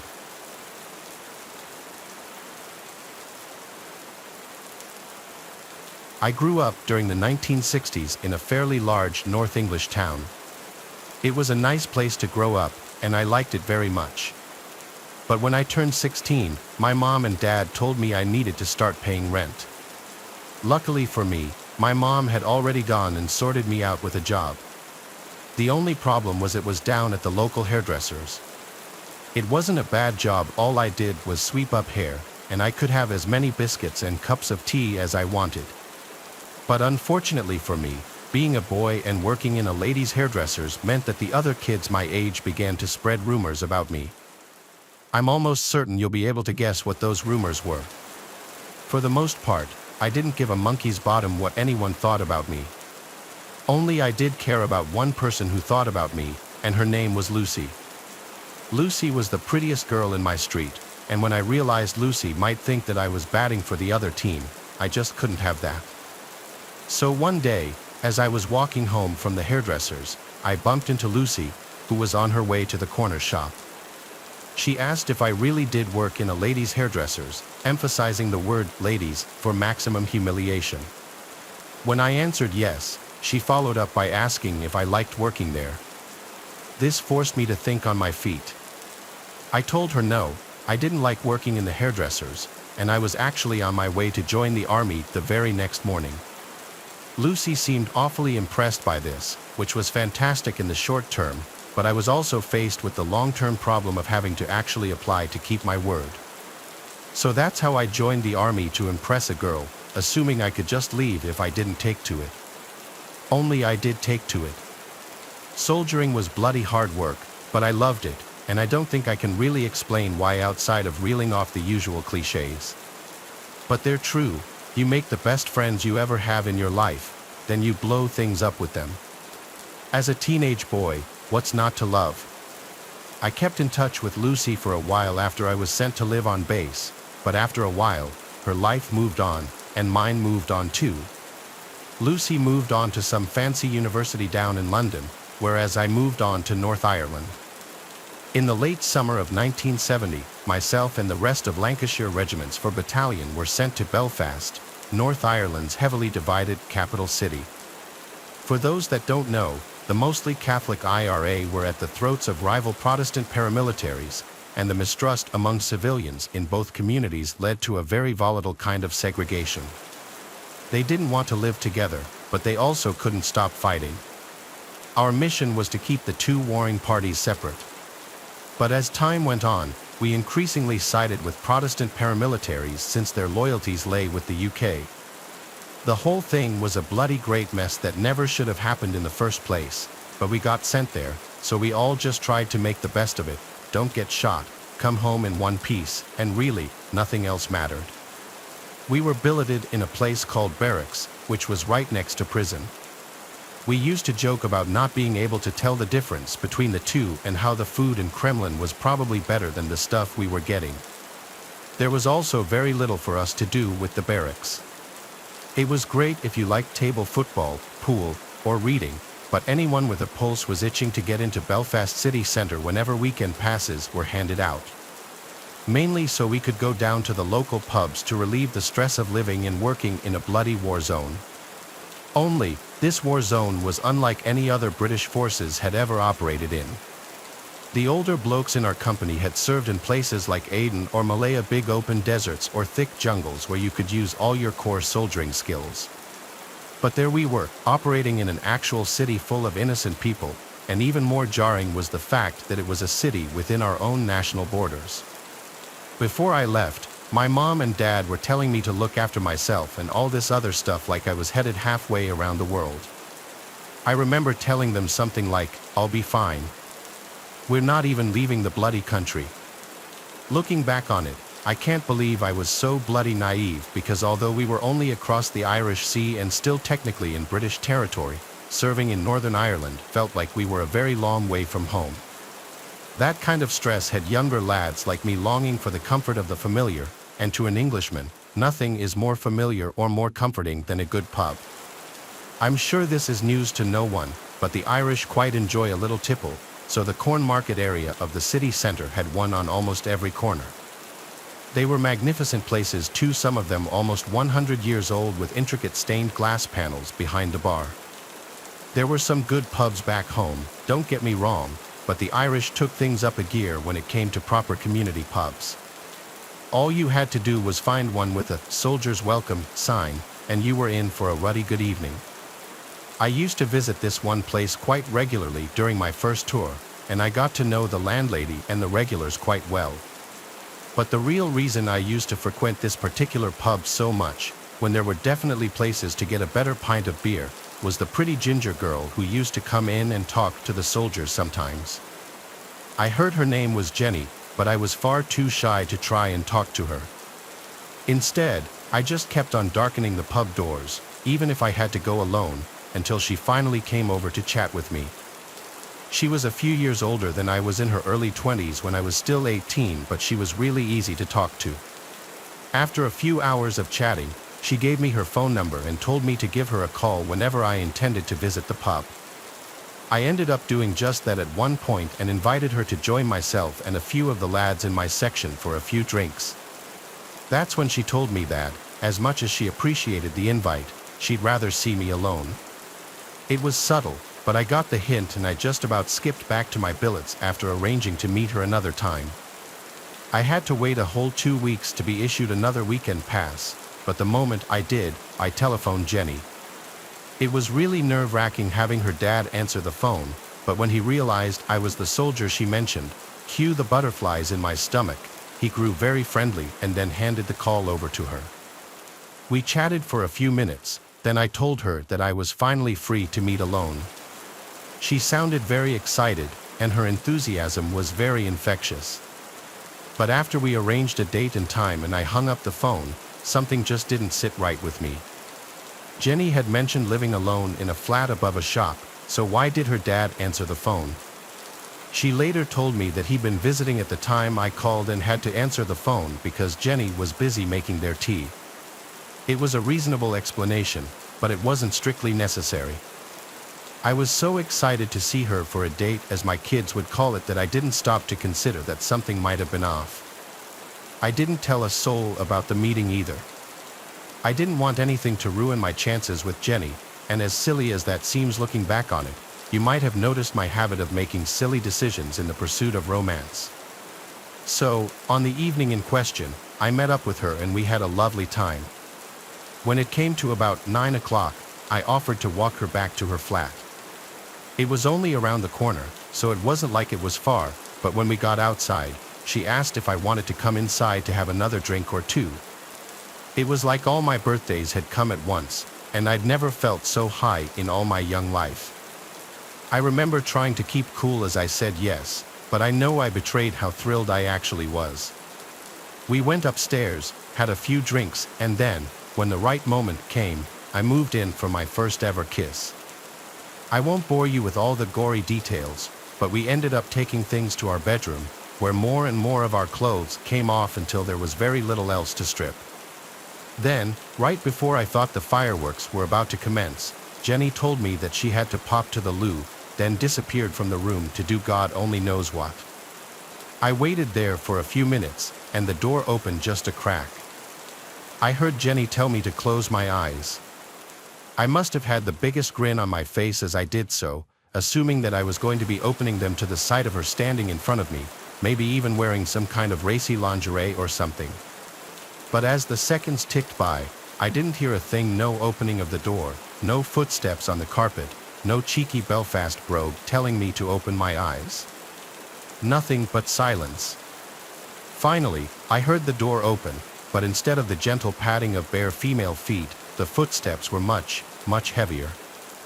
I remember a flash of fear going through me at the sound of those footsteps, and when I opened my eyes, that fear grew tenfold. I caught a glimpse of two men, both in balaclavas and dark green jackets, before the man in front of me punched me so hard that I fell off the bed. The next thing I knew, they were forcing some kind of bag over my head, and before I had a chance to get that off, one of the blokes pinned me down while the other started stamping on my head. I assumed they were stamping on my head, anyway whatever they were hitting me with was bloody hard. The next thing I remember, I wasn't being pinned down anymore, and one guy was saying to the other, "That's enough, he's out cold now." I wasn't out cold, but I definitely wasn't in a position to defend myself. My one overriding thought was, this is it, I'm gonna die. They were obviously IRA or at least someone who had ill intentions for me, and they'd caught me half naked and very drunk with no means of defending myself. But then, when the one bloke said, "Enough," I realized that they weren't going to kill me, not right away, anyway.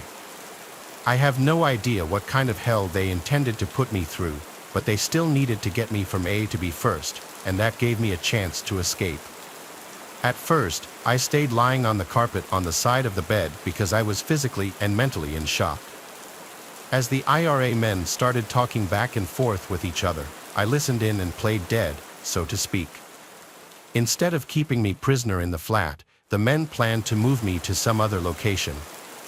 One was going to get the car ready, with the other telling him to bring it right up to the door of the house, while the other intended to tie my wrists and ankles before dragging me downstairs. That was their second big mistake. If they both focused on keeping control of me and tying me up, I might not have made it home. But working on the assumption that I was out for the count, they split up and gave me my opening. I waited until I heard one bloke head downstairs and stayed still until the other leaned down to start binding my wrists. I stayed nice and floppy until just the right moment, then I whipped the bag off and started to fight back. Now, I might seem like a bit of a cliché, but my training really did just kick in and take over. All that hand-to-hand training we'd done back home paid off big time, and I managed to get enough leverage to inflict some pretty nasty damage on the man's face by gouging his cheek and eye, just like our sergeant major had taught us to do back in training. The rest is a bit of a blur, but I do remember opening the bedroom window and shimmying out onto the lower roof just as the second IRA man came back upstairs to check on the first. I somehow managed to get down to ground level without breaking or spraining anything. When I realized I could still run, that's all I did until I reached a main road. Then it was only a matter of time until I reached a British checkpoint. Some military policemen, or red caps as we called them, drove me back to the barracks, assuming that I just had one heck of a wild night. When we arrived, I was then told to clean myself up, get some sleep, and to expect a disciplinary hearing in the morning. I was so glad to be back on safe ground that I just nodded, went to the shower block, and then drifted off to sleep after the adrenaline crash. The next morning, I was told to report to my company's sergeant major's office, where the man himself was waiting for me along with the MP who had driven me back to the base. Again, I think they just expected me to shrug my shoulders and make some excuses to why I ended up drunk and half naked in the corn market, but as I told them what actually happened, both of them had to pick their jaws up off the floor. When I'd finished, I had some nasty bruising on my face to back up my story, and I gave up so many intricate little details that they knew I couldn't have been making it up. The MP still double-checked everything just in case I made up some elaborate lie, but one phone call to the pub me and Jenny had been at confirmed at least one major chunk of my story. They basically let slip at my next hearing that they believed the rest of my story too. Although they were well within their rights to send me to the glass house or army prison, I was going to be let off with a slap on the wrist on account of what I'd already suffered. I was confined to barracks for a while, and the whole company got hit with a 3-week drinking ban, which made everyone hate me for a while. But I was alive. We started getting briefings telling us to be careful who we associated with, how the IRA had spies and hitmen out there just waiting to ambush us in our cities. They hoped it would stop it from happening again, but young men remain young men no matter where they're from or what year it is. A few years later, someone else fell for the same trick that I did, and it actually cost them their lives. I didn't touch a single drop of alcohol for the entire rest of my tour, and whenever I got leave, I spent it in the gym or in the Nafi. After we got back, I spent a few more years in the services, but I got out before they could send me back to Northern Ireland again. After that, I didn't tell anyone that story for 15 years, not until I met my wife. Even then, I waited until we were married. Mine isn't the kind of war story you tell in pubs so you can drink for free. Mine was something I was ashamed of. I was young and stupid and had been easily tricked. The thing that really hurt the most was that a pretty girl had made me feel handsome, interesting, and funny, and it all was just some big lie.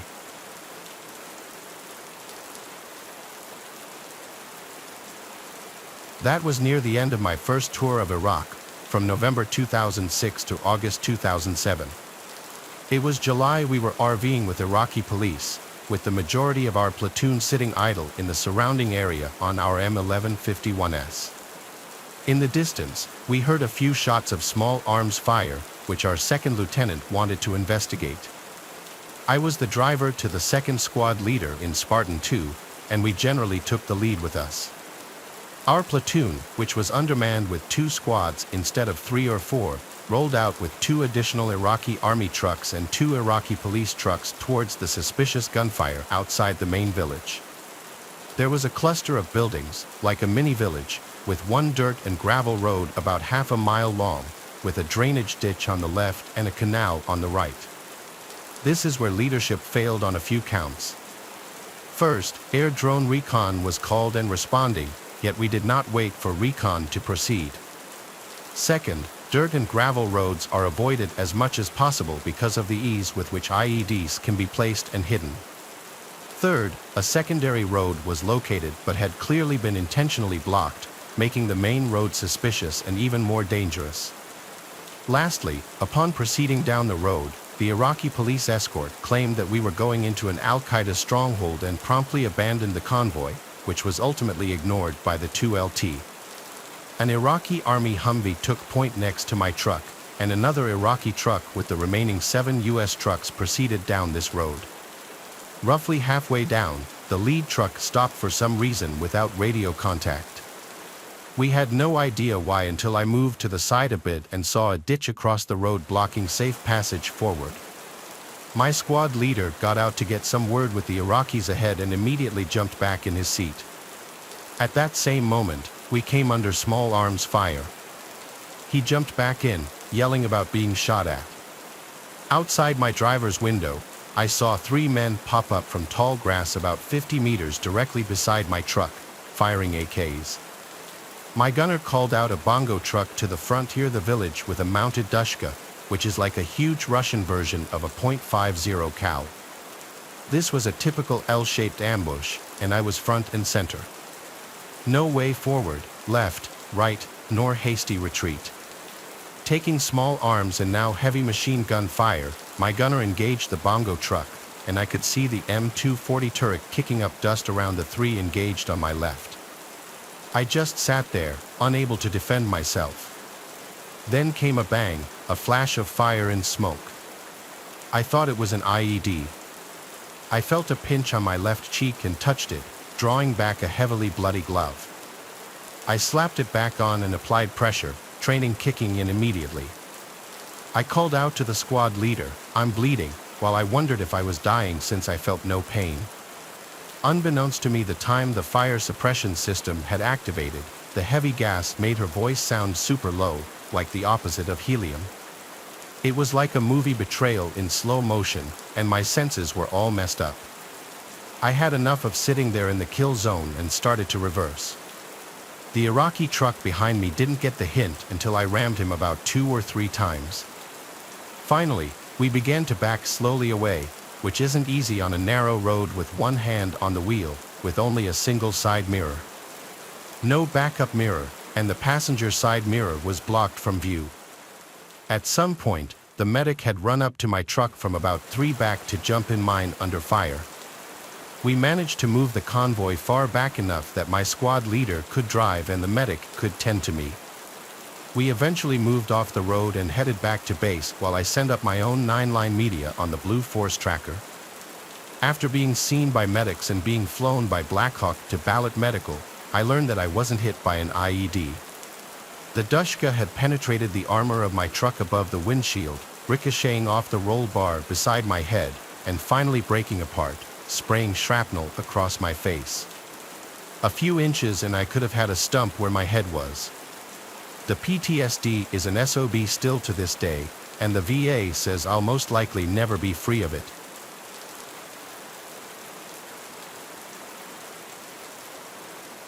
On September 2nd of 1944, as dawn broke over the Pacific Ocean, a group of U.S. Navy airmen serving aboard the USS San Jacinto climbed into their planes and took to the skies. They were based on one of the many American aircraft carriers which now dotted the eastern Pacific, and their destination was the tiny island of Shikijima, located around 800 miles from the Japanese mainland. Imperial forces had established a small naval base on Shikijima way back in 1914. By September of 1944, the island had become their primary communications hub for the entire Pacific theater. This meant the Japanese High Command saw fit to place a sizable garrison on Shikijima, and by the time of Pearl Harbor, around 4,000 Japanese soldiers and sailors called the island home. In addition, Shikijima's military garrison boasted a small seaplane base, a large communications array, and various gunboat, subchaser, and minesweeping units. The garrison also included a heavy artillery regiment, a formidable defense against American warships, so naturally, the U.S. Navy was only too keen to eliminate it. In June of 1944, the U.S. Navy had surrounded Shikijima, and a ferocious aerial bombardment commenced. U.S. warplanes of all shapes and sizes strafed and pummeled the island's beleaguered occupants on an almost daily basis. But the Japanese gave as good as they got. A sophisticated network of anti-aircraft batteries meant their attackers rarely departed unscathed. The pilots that took off on the morning of September 2nd were acutely aware of the danger that faced them. Their target was Shikijima's radio tower, perhaps the most crucial of the entire Japanese war effort, but the defenders would not give it up easily. Approximately an hour into the mission, with heavy flak exploding in the air around them, a Navy pilot nicknamed Wolf realized his plane had been hit and was burning. Wolf later recalled, the cockpit was beginning to fill up with smoke. Knowing that his death would be in vain if he didn't carry out his orders, Wolf pushed his aircraft towards the radio tower, striking it with 2 of his bombs before turning sharply away from the island. Wolf wanted to get as far away from Shikijima as he could before ordering his crew to bail out. The longer he waited, the less likely they were to be captured. Finally, when it seemed as though the aircraft might break apart at any moment, each man grabbed a parachute before leaping from the burning plane into the ocean below. Once Wolf's parachute opened, he expected to see his comrades floating alongside him, but he watched in horror as they flailed helplessly in the water below, all while Japanese interception boats raced towards their position. He knew they were doomed to be captured, yet he had no inkling of the horrific fate that would befall them. As Wolf hit the water, the Japanese speedboats roared after him, and he swam like hell to put some distance between them. I was crying, throwing up, and swimming like a maniac, Wolf later recalled. I could have made the Olympics that day because we had to get out of there. Wolf realized it was only a matter of time before the Japanese boats reached his position. To his relief, a small flight of American fighter planes appeared and swarmed as potential captors, driving them off with a torrent of machine gun fire. The next moment, Wolf was suddenly faced with the sight of a surfacing submarine. "I saw this thing coming out of the water, and I said to myself, geez, I hope it's one of ours," Wolf later recalled. But his lucky streak had continued. The submarine was the USS Finback, and after he was pulled from the ocean, the exhausted pilot uttered just 4 words, "happy to be aboard." Following his miraculous feat of survival, Bush would go on to become the 41st President of the United States, George H.W. Bush. Yet despite reaching the highest office in the land, Bush never forgot about the airmen who didn't make it home that day. Not only for their sacrifice, but also due to the horrors they endured. Unlike Bush, his comrades were unable to evade capture. They were pulled out of the ocean by Japanese sailors, restrained, and then taken back to Shikijima to face their doom. The same airmen had been bombarding Shikijima for months by that point, so as you can imagine, not an ounce of mercy was shown to them. The Japanese were already infamous for their diabolical treatment of enemy prisoners, but even by their usual standards, the fate of Bush's former comrades was beyond atrocious. To satisfy the bloodlust of the besieged Japanese servicemen, 2 of the airmen were beheaded with a samurai sword just moments after stepping onto the dock. The remainder were taken to the garrison's detention center, where they were each subjected to horrifically painful methods of torture. Post-war records indicated that the Japanese were entirely uninterested in extracting any useful information from their captives and merely used their torture as a means of avenging comrades slain by American bombs. One by one, the captured airmen were blindfolded, led from the island's jail, and then executed by a variety of grisly methods. The plane's radio operator was reportedly forced to dig his own grave before he was blindfolded and beheaded. A mechanic was stabbed to death over the course of hours, with his executioners using nothing but sharpened bamboo sticks as spears. Another was beaten to death with a wooden club, with his executioner careful to start with the man's legs so he'd feel every bone in his body breaking before the killer blow was finally delivered.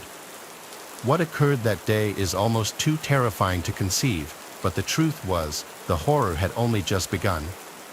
By September of 1944, Shikijima had been under siege for months on end. A deadly combination of U.S. submarines and airborne torpedo bombers resulted in less and less food making it to the island, meaning the Japanese garrison was on the verge of starvation.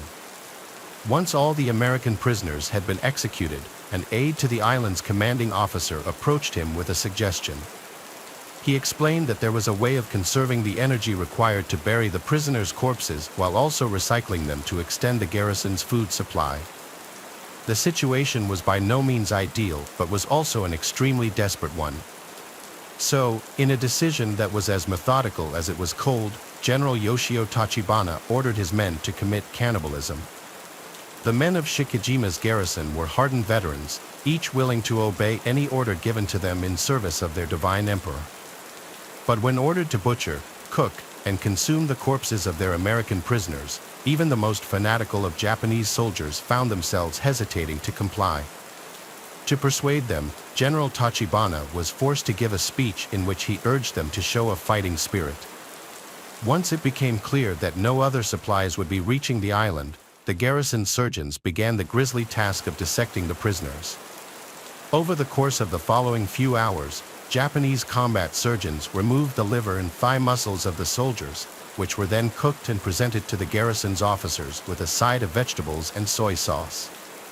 At his trial for war crimes, Admiral Kinzo Mori later testified that a chef had the liver pierced with bamboo sticks before cooking it and was completely unapologetic as he explained that liver was a delicacy with powerful nutritional properties. Major Suyo Matoba, another of the officers who engaged in cannibalism, also defended his actions during his trial, claiming that these incidents occurred when Japan was meeting defeat after defeat. The personnel became excited, agitated, and seething with uncontrollable rage, he said. Hungry, I hardly know what happened after that. We really were not cannibals. Following the cessation of hostilities, the Japanese officers responsible for the Shikijima incident admitted to their heinous actions at war crime trials in Guam. At the time, the airmen who had been killed and consumed were officially listed as missing in action, and their families still prayed for their safe return. Once it was confirmed that the missing had fallen victim to cannibalism, U.S. High Command was faced with a difficult choice: tell the families the truth and further traumatize them after a long and heart-wrenching absence, or conceal it and deny them closure. In the end, the relevant authorities opted to label the accounts of the men's final hours as top secret. The full story of what became known as the Shikijima incident remained a closely guarded secret until 2003, when author James Bradley published his book Flyboys, A True Story of Courage. George Bush Sr. himself was unaware of his comrades' fate and was said to have been visibly shaken when he learned of the manner in which they died, even if the news did come more than half a century after the fact. In an interview with CNN conducted shortly after the news was made public, the former president shared his thoughts on the incident. "I wonder if I could have done something different," he said, before asking, "Why me? Why am I blessed? Why am I still alive?" It's a question asked by many survivors of similarly horrific events. I wonder why they got to walk away from a tragedy when so many others did not.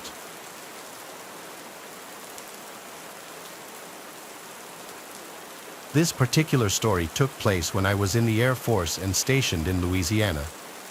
This story took place a few years after I had been stationed there.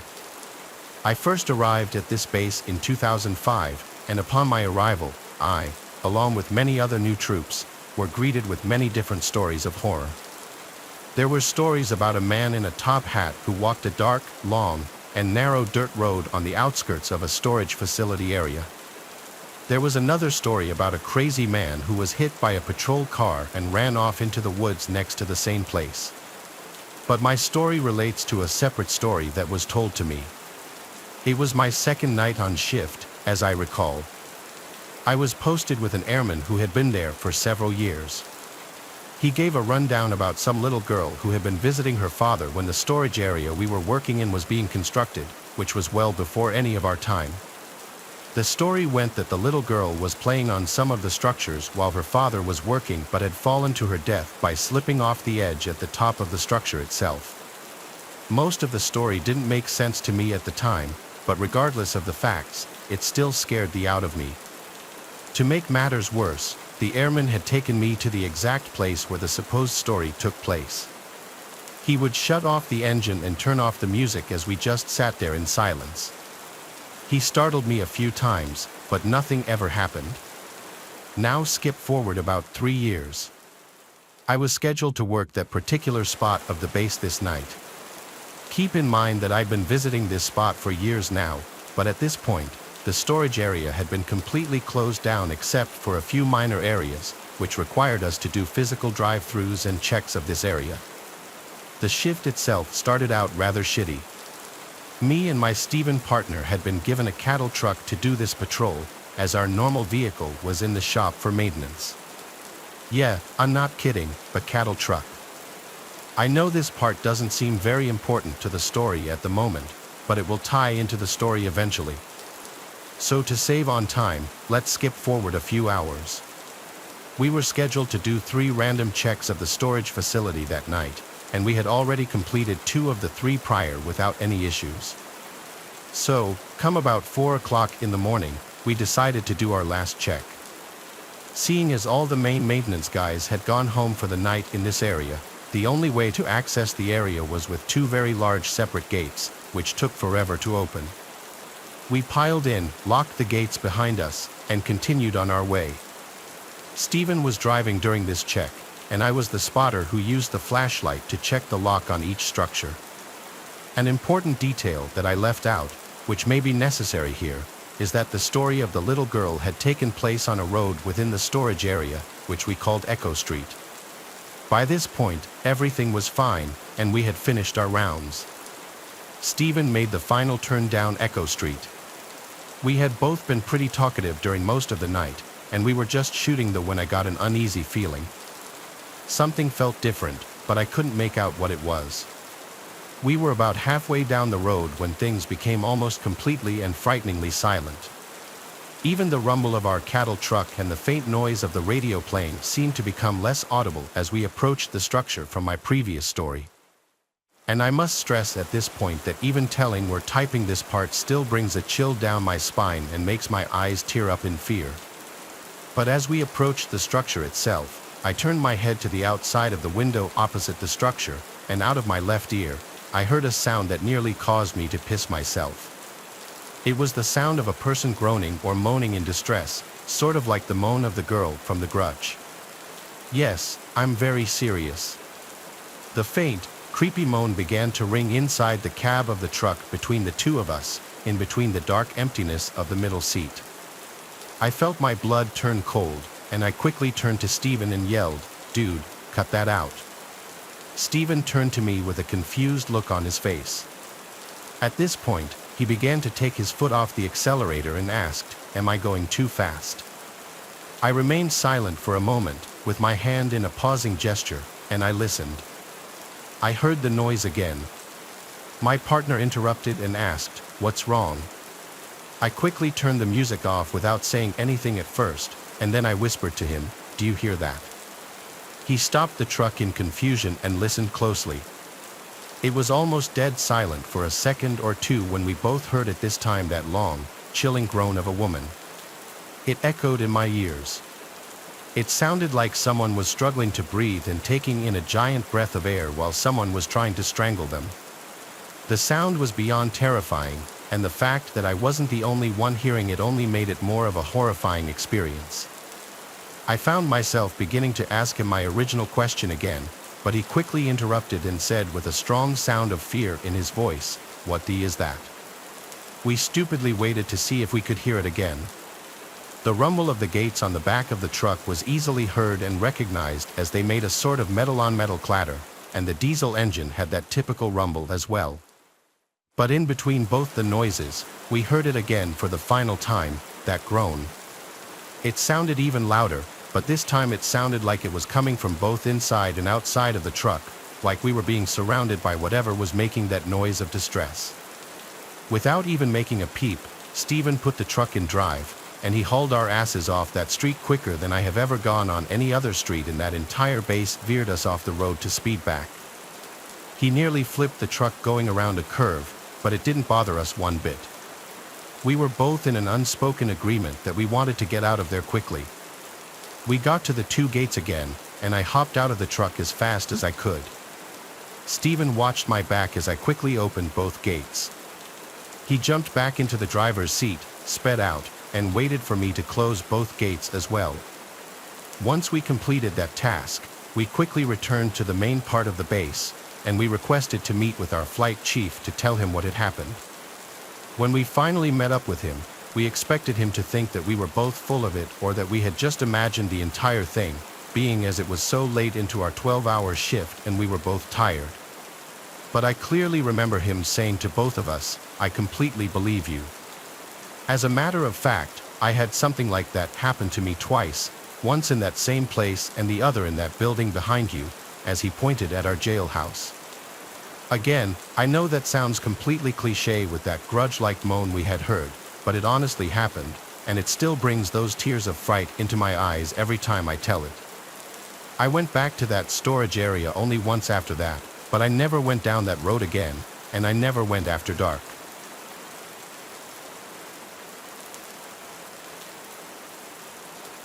This experience has left me very paranoid in a lot of ways.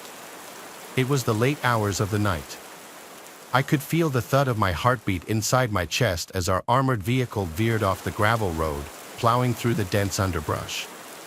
It had been weeks since Bravo unit had gone silent, vanishing like a wisp of smoke on a windy day.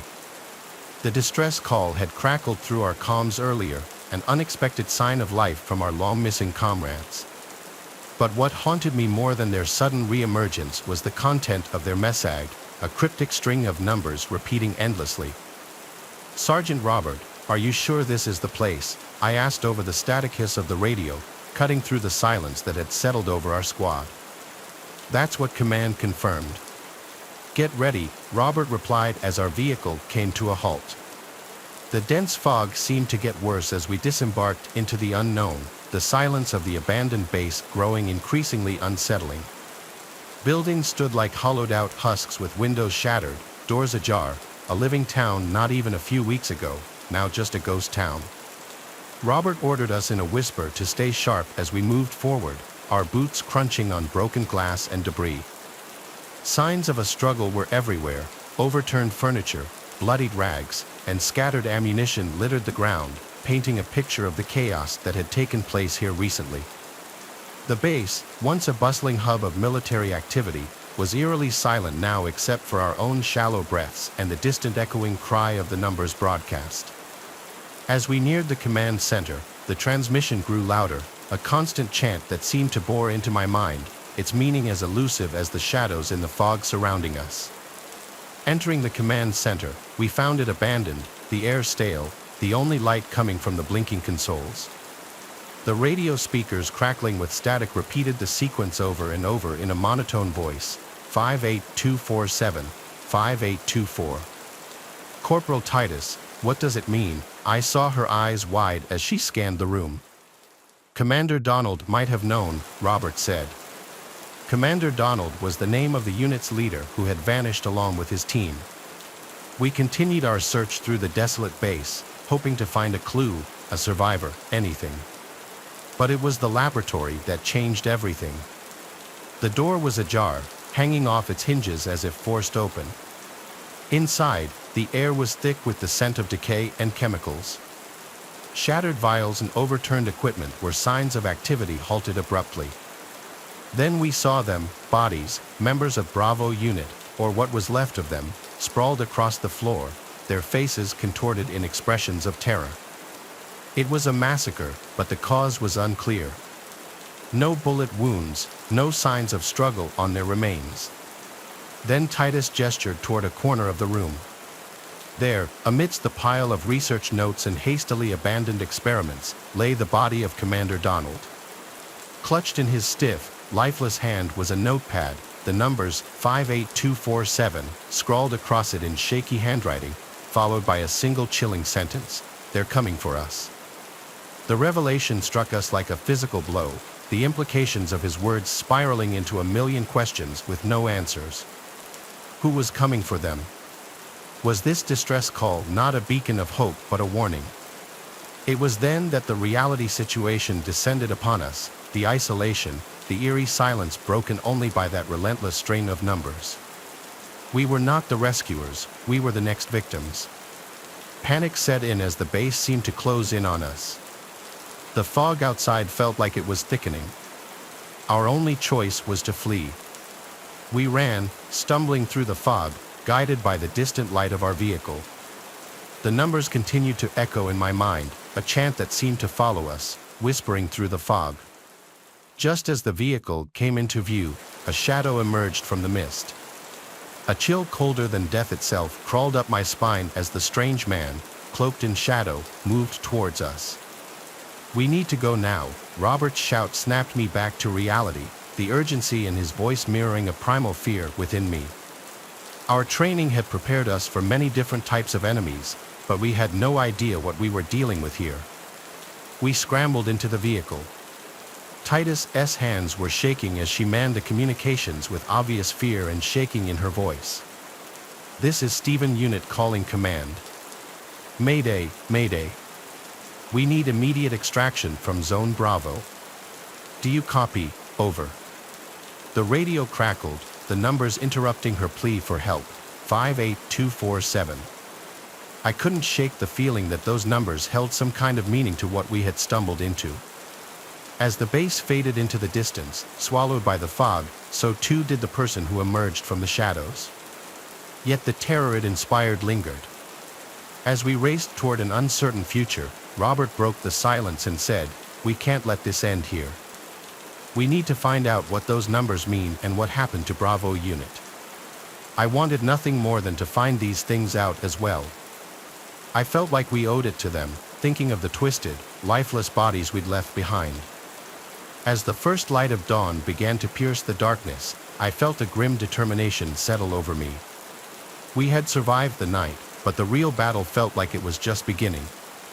Armed with nothing but a string of numbers and the haunting memories of what we had witnessed, the mystery of those numbers and the horrors of what could have happened to Bravo Unit still remain a mystery. It stays with me, haunting me. I'm sure it stays with everyone from my unit.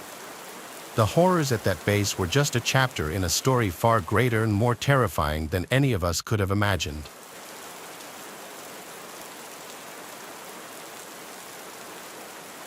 I haven't told my story to many people except for my wife and a few other of my close friends.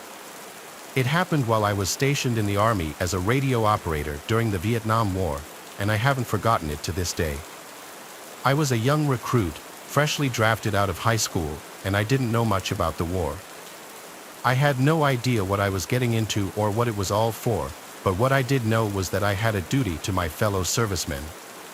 We arrived on a Friday evening and got loaded onto many buses to be taken to our barracks. The air was very humid, and the soil was soaking wet due to a storm that had just passed through the area. I vividly remember the drive and how it stunk like sewer. My first night was uneventful and quiet, but we all felt the tense atmosphere as our drill sergeants taunted us with stories during BAS training. I remember the half moon right over my head, which kept peeking out from over the clouds, and all of us were just sitting around telling jokes. I was more of a technical guy and didn't have much aptitude for comedy, so I just listened in. My duty was to manage communications between my unit and all of our other guys so that everyone knew what was going on everywhere else. I carried a box on my back, which were the size of radio devices back then, and also a ton more equipment and supplies. I was quickly assigned to a tight-knit unit who had just lost their communications operator to a landmine, and I remember the first time we made contact with the enemy. It was the loudest thing I ever heard. We were in a dense part of the jungle and couldn't see the enemy at all, but we quickly ducked as soon as they began firing at us, and we opened fire in their general direction in return. The chaos seemed to last forever, and we probably ceased fire after a couple of minutes. We advanced forward to close in on the enemy and secure the area, and it was the first time I ever saw the enemy up close.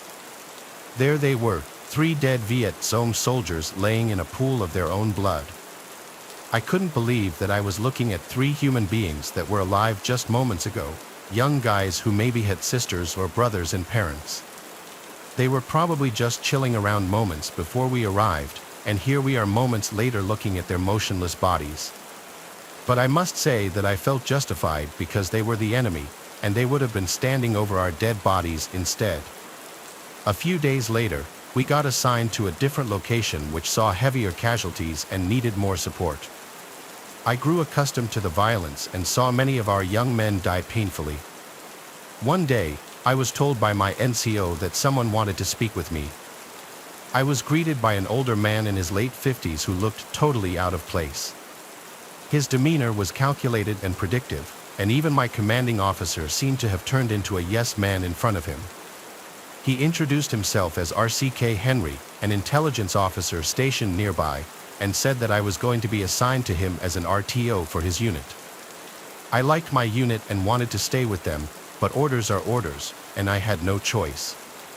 So I got on the Huey and went with him. We landed in a heavily wooded area next to a few Viet Cong huts. It was heavily built up by the enemy, and I could definitely imagine the fight that must have taken place here. There were some guys who had gas masks on and others standing nearby, but they didn't seem to notice me or even care that I was there.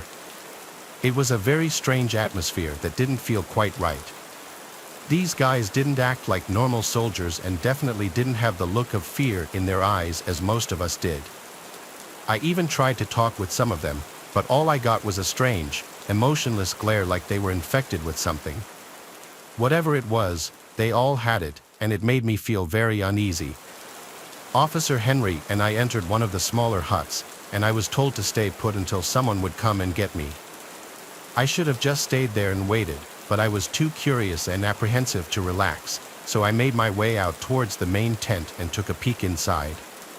What I saw made my stomach drop like it never had before. On a makeshift table lay 6 murky containers, each one of them had a severed head of a guerrilla fighter inside, with several tubes and wires protruding from them. A green liquid seemed to be reacting with the heads as their mouths and eyes were quivering like they were half alive. I suddenly felt a hand grab onto my shoulder. It was Intelligence Officer Henry, and he looked very upset.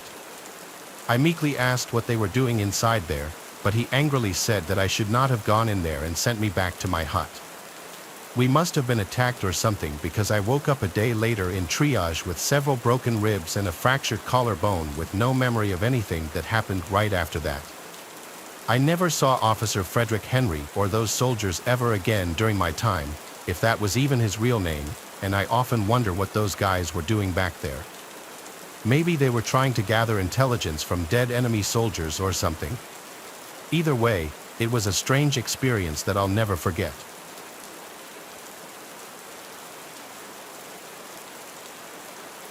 I regrettably used to work at a hotel in our town.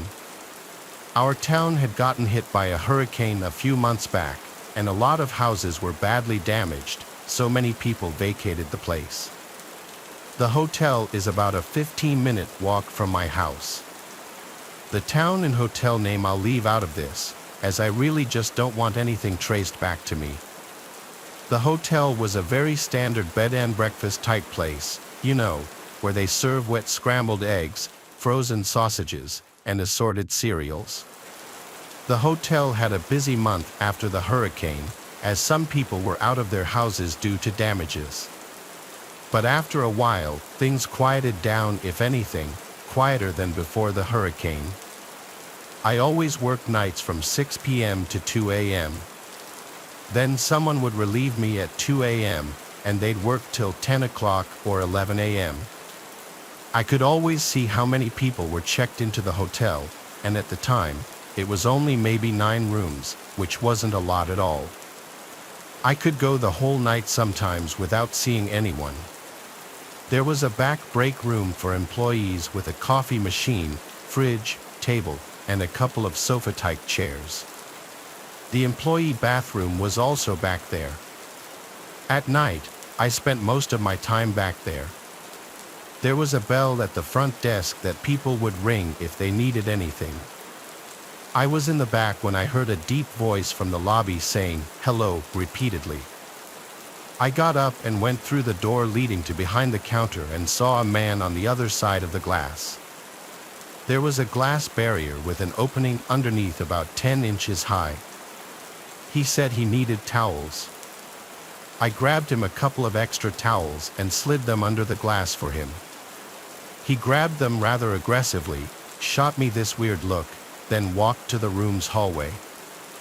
I stayed in the lobby, now sitting in the rolling chair by the monitors, and I just watched that man on the camera walk down the hallway. He was looking around weirdly, then he started rubbing the towels on his face. I said out loud, "What in the world?" Then he got in the elevator, so I went back to the break room. It was maybe 10 minutes later when I heard a voice again from the lobby. It was the same voice. I walked back out, and that man was standing on the other side again. He said very loudly, "My key card is broken." I asked what his room number was. He said it was something random, like 2C something with a letter in it. Our hotel rooms strictly had numbers, no letters, so I knew this man was lying. I told him, "Sir, our rooms don't have letters. Are you sure you're staying here?" His reaction was not something I was expecting, nor was it something I wish I ever had to be a victim to. He threw the towels on the floor, started smiling, and slightly tilting his head as he got closer to the glass. When his face was practically pressed up on the glass, he said, "I'm going to kill you," still with a smile on his face. Then he said it again, louder, and again. Each time he said it, it got louder until it was almost a scream.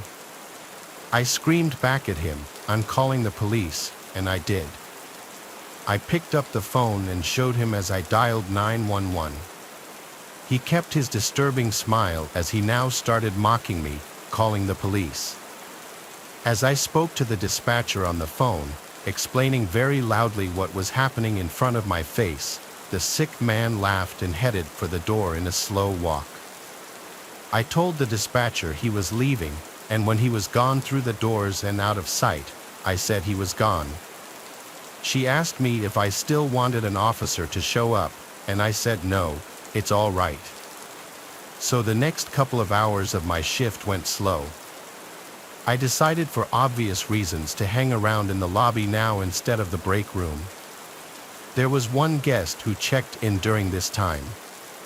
At around 2 a.m., my relief came, and I clocked out and was free to go home. I walked outside to the parking lot. It was cold out. I remember wishing I had brought my coat. I walked with my hands in the pockets of my light jacket and my hood up. Then I heard a voice in the parking lot. I turned around. There was a line of bushes that covered the first floor windows of the hotel. It came from the bushes. I don't know what the voice said. I didn't care. I walked faster now. Once I got out of the parking lot, I was on a main road for a brief minute, but there were no cars on the road in this quiet town at this hour. After a minute, I turned left down a residential street that would eventually turn onto my block. It was dead silent out, not even the sound of any distant traffic, just the sound of my shoes hitting the pavement. And then the sound of someone else's shoes hitting the pavement behind me, only it was the sound of someone running as if on their tiptoes, trying to be quiet. By the time I turned around, they stopped. There was a car right behind me, and I almost knew that there was someone hiding behind it. I heard laughing and then a familiar voice saying quietly, "I'm going to kill you." Without even seeing him, I knew it was that man. I looked around, planning out my next move. I couldn't outrun a man, let alone wearing my work shoes. I looked at the nearest house. It had an upstairs light on. Someone was awake. I would go run and ring the doorbell for help. I looked back at the car, and I saw him, that man, peeking his eyes out from behind the car as he inched around it to the front. When he got to the hood, the rest of his face and upper body were exposed, and I could see his disgusting, crazy smile again. I ran for the house, screaming, "Help me." I made it to the front door and rang the bell at least 3 times.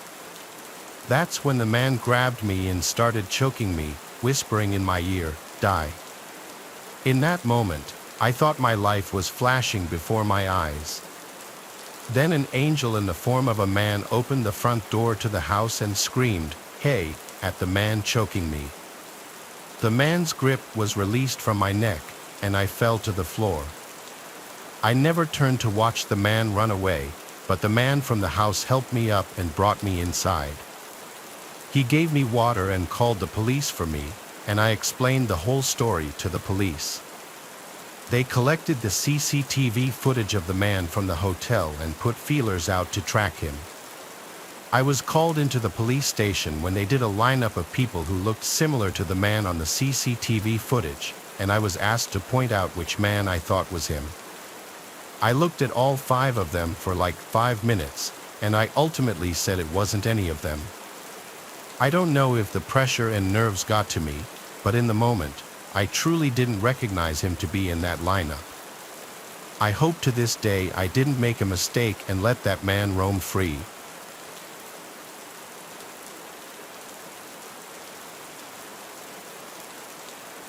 So this happened a little over 2 years ago now. It was 2017, and I had just started a new job at a motel. It was low pay, but I needed an office job. One of my friends, John, got me this job. For a few days, I did training with the owner in the mornings. For 2 nights, John trained me.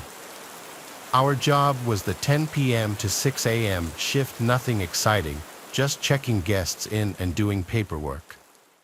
My boss, or the owner, went away with his wife on vacation for a week, which contributed to the swift training I had to endure. So it was my first night alone on the night shift. There was a monitor with security cameras around the motel's property and large glass windows all around the office building with a glass door. There was no night window like most motels have. It was fairly early in the night, at about 1 a.m. I was just doing my normal check-in paperwork when a man walked in and asked if we had any rooms available. Usually, if someone sketchy came in, my boss had me lie and say no. But he seemed normal at the moment, so without hesitation, I said yes. I began creating the reservation on the computer when I noticed he started swatting the air and making spitting noises as if he was being surrounded by flies. I tried to ignore it. As far as I was concerned, it wasn't my business, so I tried to check him into the room as quickly as possible. I gave him his key, and he was on his way. At this point in time, I could be described as very timid. I had a lot going on in my personal life, so I hope you can all understand my reaction to what happens next. The man came back from his room and slammed his hand on the glass door, causing me to jump, absolutely frightened. I looked up to see him just staring at me. He cracked the door and put his head through and said, "I can't get into my room. Why won't you let me into my room?" And my only defense is trying to be helpful, so I replied, "Maybe there's something wrong with your key. Let me give you another one." The look he had in his eyes was inexplicable. I felt like I was in absolute danger. I handed him his new key, and he went back to his room. I tried texting John because he's the one who trained me, though it was the middle of the night and he was asleep. I needed some guidance. With no reply from John, I noticed the man trudging down the stairs to come back. I went into absolute panic mode. I ran into the back office, locked the door, and pulled out my pocket knife. It's important to keep protection when working at night. I heard the man in the office yelling, "Hello? Hello? Why won't you let me into my room? Do you not like me?" Being an absolute idiot and not standing my ground or just calling the police when I was feeling scared, I decided to take the situation on alone. I replied, "I'm just on the phone. I'll be right out." I then started calling John over and over for help. No answer. I decided to take a few breaths and then step out of the office. The man was not there. He was in the bathroom. I started hearing him talking to himself angrily, saying, "Kill her, kill her." My heart sank. Still being an idiot and not calling the police, he came out, and I said, "Your key was broken. I'm sorry. Let me escort you to your room." He agreed. Thankfully, I was wearing a long-sleeved sweater, so with my arms down, I was able to hide my knife in my hand while holding it. I began to walk outside, and he seemed insistent on walking behind me. We began making our way to the staircase and up towards his room. I was sweating from how nervous I was, continuously looking behind me to make sure he wasn't going to make a move. He stopped at a room, and I stopped at his room a few doors down. I smiled and said, "Oh, that's the wrong room. This is your room," as it was clearly said on the door. This whole time, he was going to someone else's room and trying to open the door. After letting him into his room, I quickly ran back to the office and locked the door. I found out there was a lone woman staying in the other room he was trying to get into. The next guest I checked in was a police officer from a few towns over. I felt bad for confiding in him about the guy, but he seemed willing to keep an eye and ear out. The next night, the man came back, but I had the doors locked and told him we were all booked up. I explained to my boss what happened when he got back from vacation. However, he didn't take it very seriously. I continued to work there on the night shift for the next year, where many other strange encounters happened, but this was one of the worst.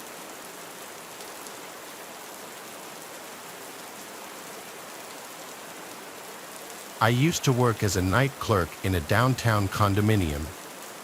The association had a lot of security concerns due to the way the building was constructed back in the late 60s. Both levels of the parking garage were accessible from street level, so there were a lot of possible entry points, many of which were located in blind spots of the security camera system. For that reason, I was required to make 2 rounds around the entire building during my shift to make sure no non-residents had found their way in. The most serious issue we had was the occasional carjacking, but what I encountered most often was homeless people who had found their way into the garage and were huddling in some corner for a bit of shelter. Kicking them back out into the street was by far my least favorite part of the job, but I had to do it. After working there for several months, I knew all the spots that people liked to hide in. The building was very old and had undergone many renovations in its lifetime, which created a lot of nooks and crannies, unnecessary concrete protrusions, sealed-off rooms, and hallways and stairs that led to nowhere. The creepiest spot in the whole building was so weird and potentially dangerous that I took a picture of it and brought it up to management. On the first floor of the garage, there was a door that opened up to a corridor directly underneath the ramp up to the second level of the garage. It was about 3 feet wide and ran about 20 to 30 feet, but it led to literally nowhere. At the end of it was a large water pipe with a valve, which was the only reason the space existed. But in the dark, with just a weak flashlight, that pipe seemed to take on many other forms. What made it dangerous, however, was the lock on the door. There was no padlock or keyhole on either side, but on the outside was a large sliding bolt latch. There was only one way in or out, and it locked from the outside with no way to unlock it from the inside. Ever since I discovered the spot, I couldn't help but imagine how easy it would be for someone to get trapped in there.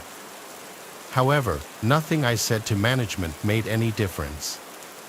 They were already aware of it and had no intention of doing anything about it. Unfortunately, that meant I would have to open the door and check on it every night, but I never stepped foot inside of it. I was way too scared of it. Things went on like that for months, and then one day my worst fear was realized. It was about 2 o'clock in the morning, halfway through my shift. I was doing my rounds in the parking garage, and everything was normal.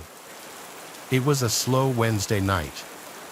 There hadn't been any problems or suspicious activity on the cameras, so I was far from on edge at the time. But then, in one moment, I was forced to go on alert. I heard the sound of a door slamming across the garage. I wasn't exactly sure where it was, so I walked over to investigate. My heart sank a bit when I saw that the door to the dead-end hallway was wide open. I looked around to see if anyone was in the garage, but I appeared to be alone.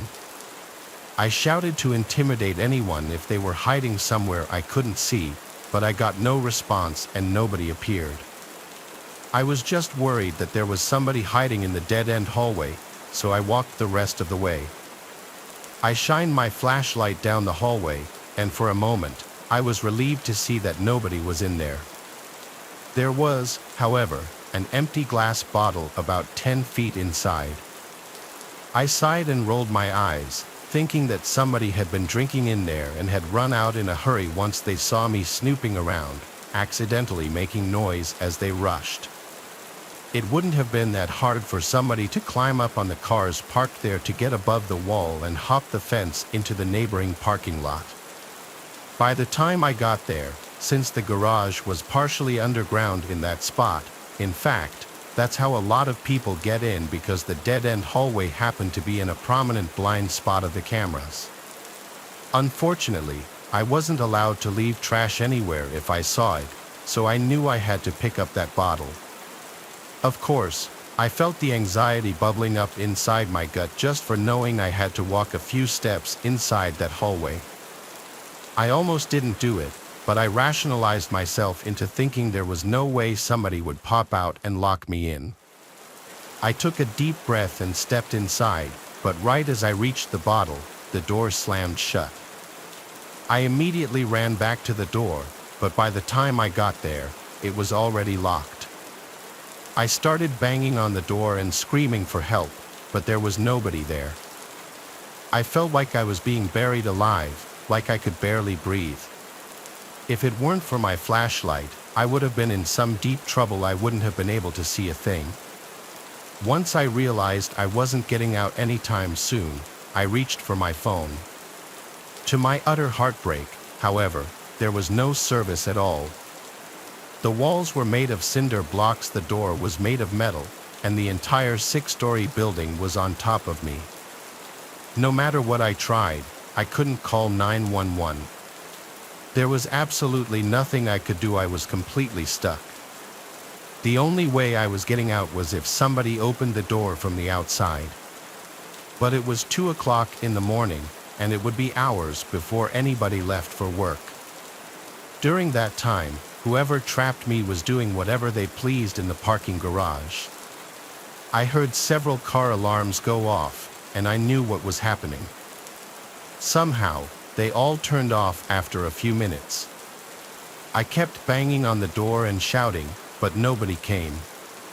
After a while, if I'm being completely honest, I gave up hope that I would be free anytime soon and just focused on staying calm. I sat down against the wall and turned off my flashlight to save the battery, but only after making sure I was completely alone. Every few minutes, I banged on the door a bunch of times. It took me about 2 hours, but finally, I managed to get the attention of somebody going to work early in the morning. I thanked them as they let me out, but unfortunately, the next thing I had to do was call the cops because I quickly noticed that a dozen cars had been broken into. There was broken glass all over the parking lot from all the windows that had been shattered. Whoever it was knew exactly what they were doing. They knew how to trap me in there and how to silence the alarms of the cars they were breaking into. We only had security guards on the weekends, and it left us vulnerable on a seemingly benign Wednesday. All in all, there were tens of thousands of dollars in damages and theft, and I was fired from my job. Not that I would want to go back anyway. The culprit was never identified on the cameras and was never caught.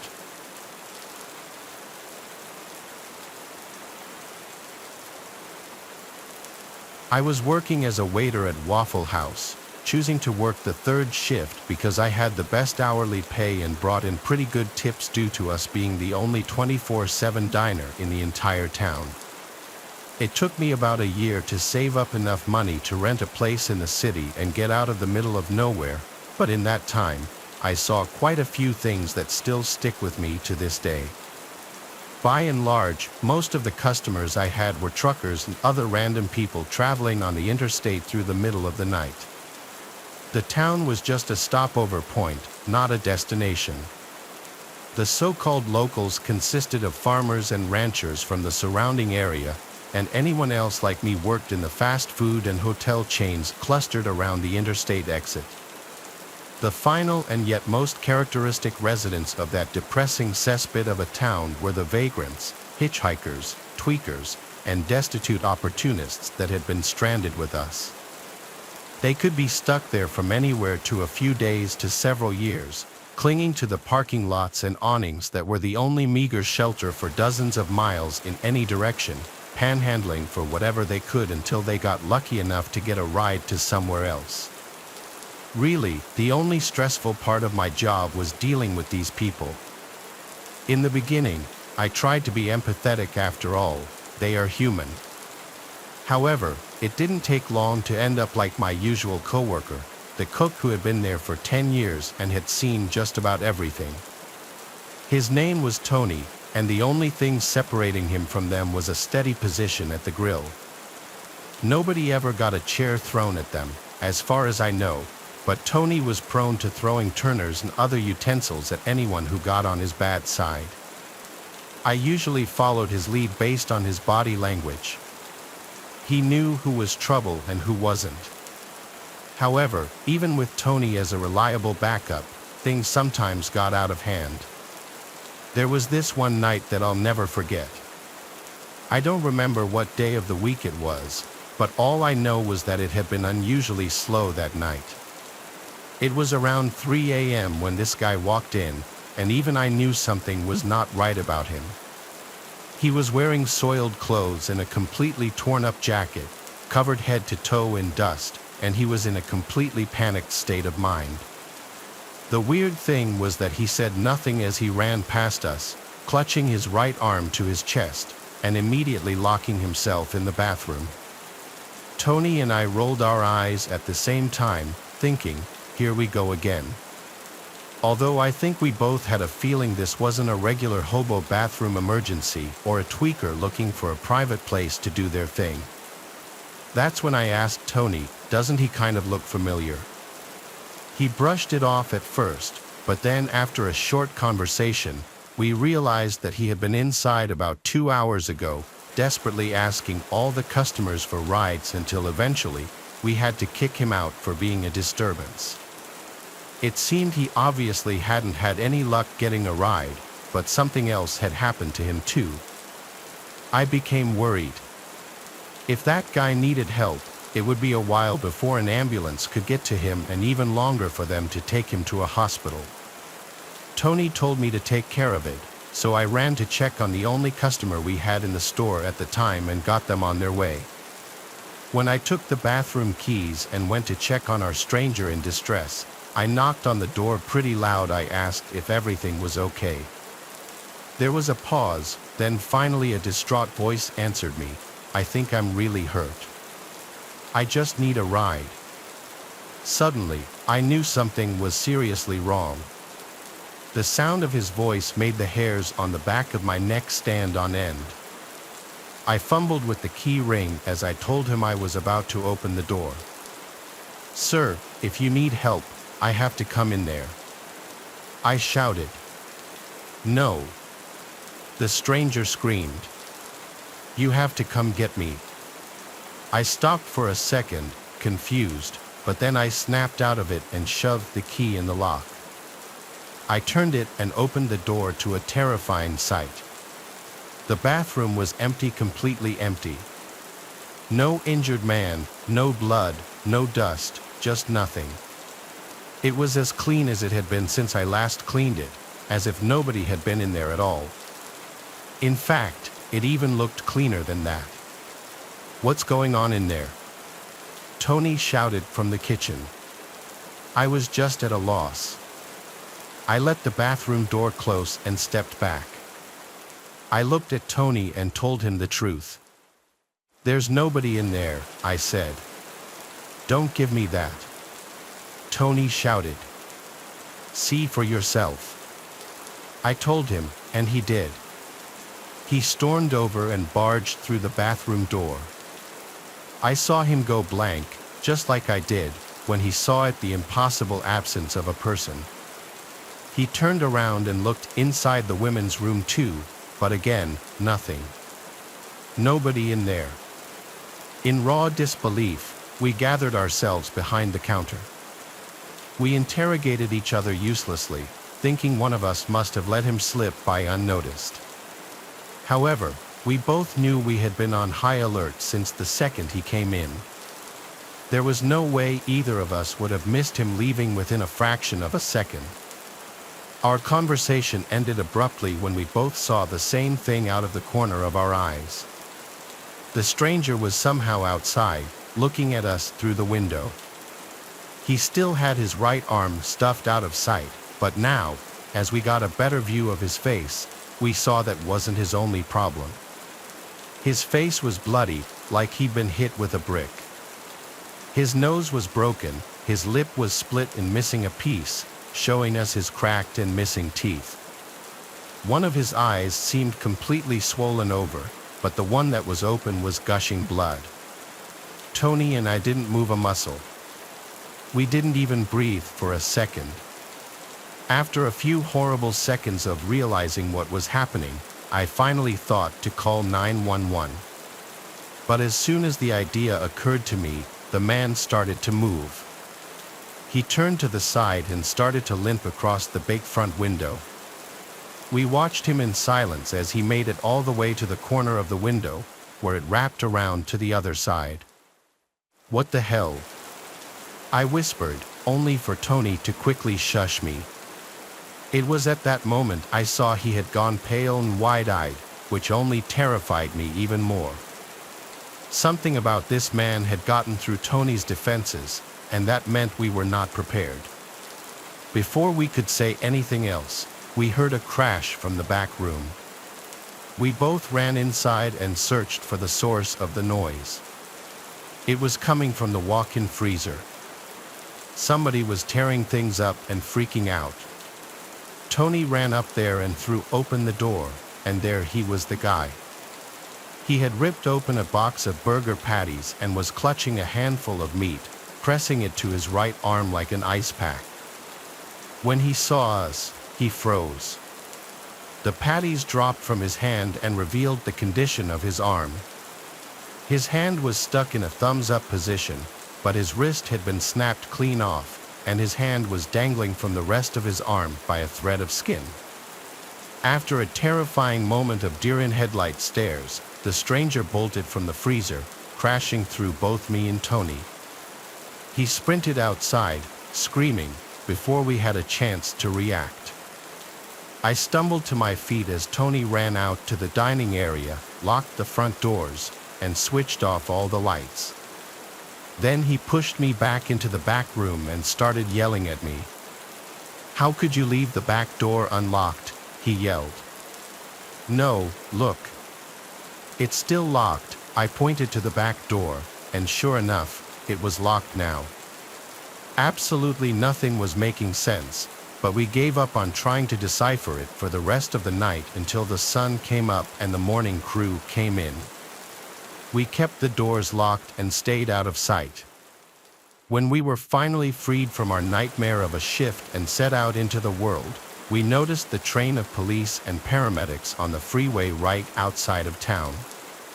We asked around only to find out that a man had been killed in a hit-and-run right there at the off-ramp not even 1,000 feet from the Waffle House. He died sometime after midnight, but his body lay on the shoulder undiscovered until daylight. His corpse was mangled, but his thumb was still sticking straight up from trying to hitch a ride. Of course, by the afternoon, they had scraped him off the pavement and washed away his blood until the spot where he died was cleaner than I'd ever seen it.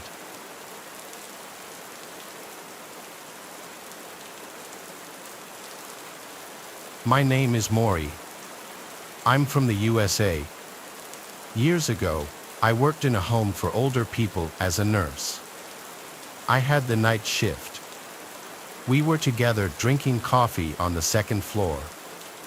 All of a sudden, we heard a loud bang, so we thought a client had fallen.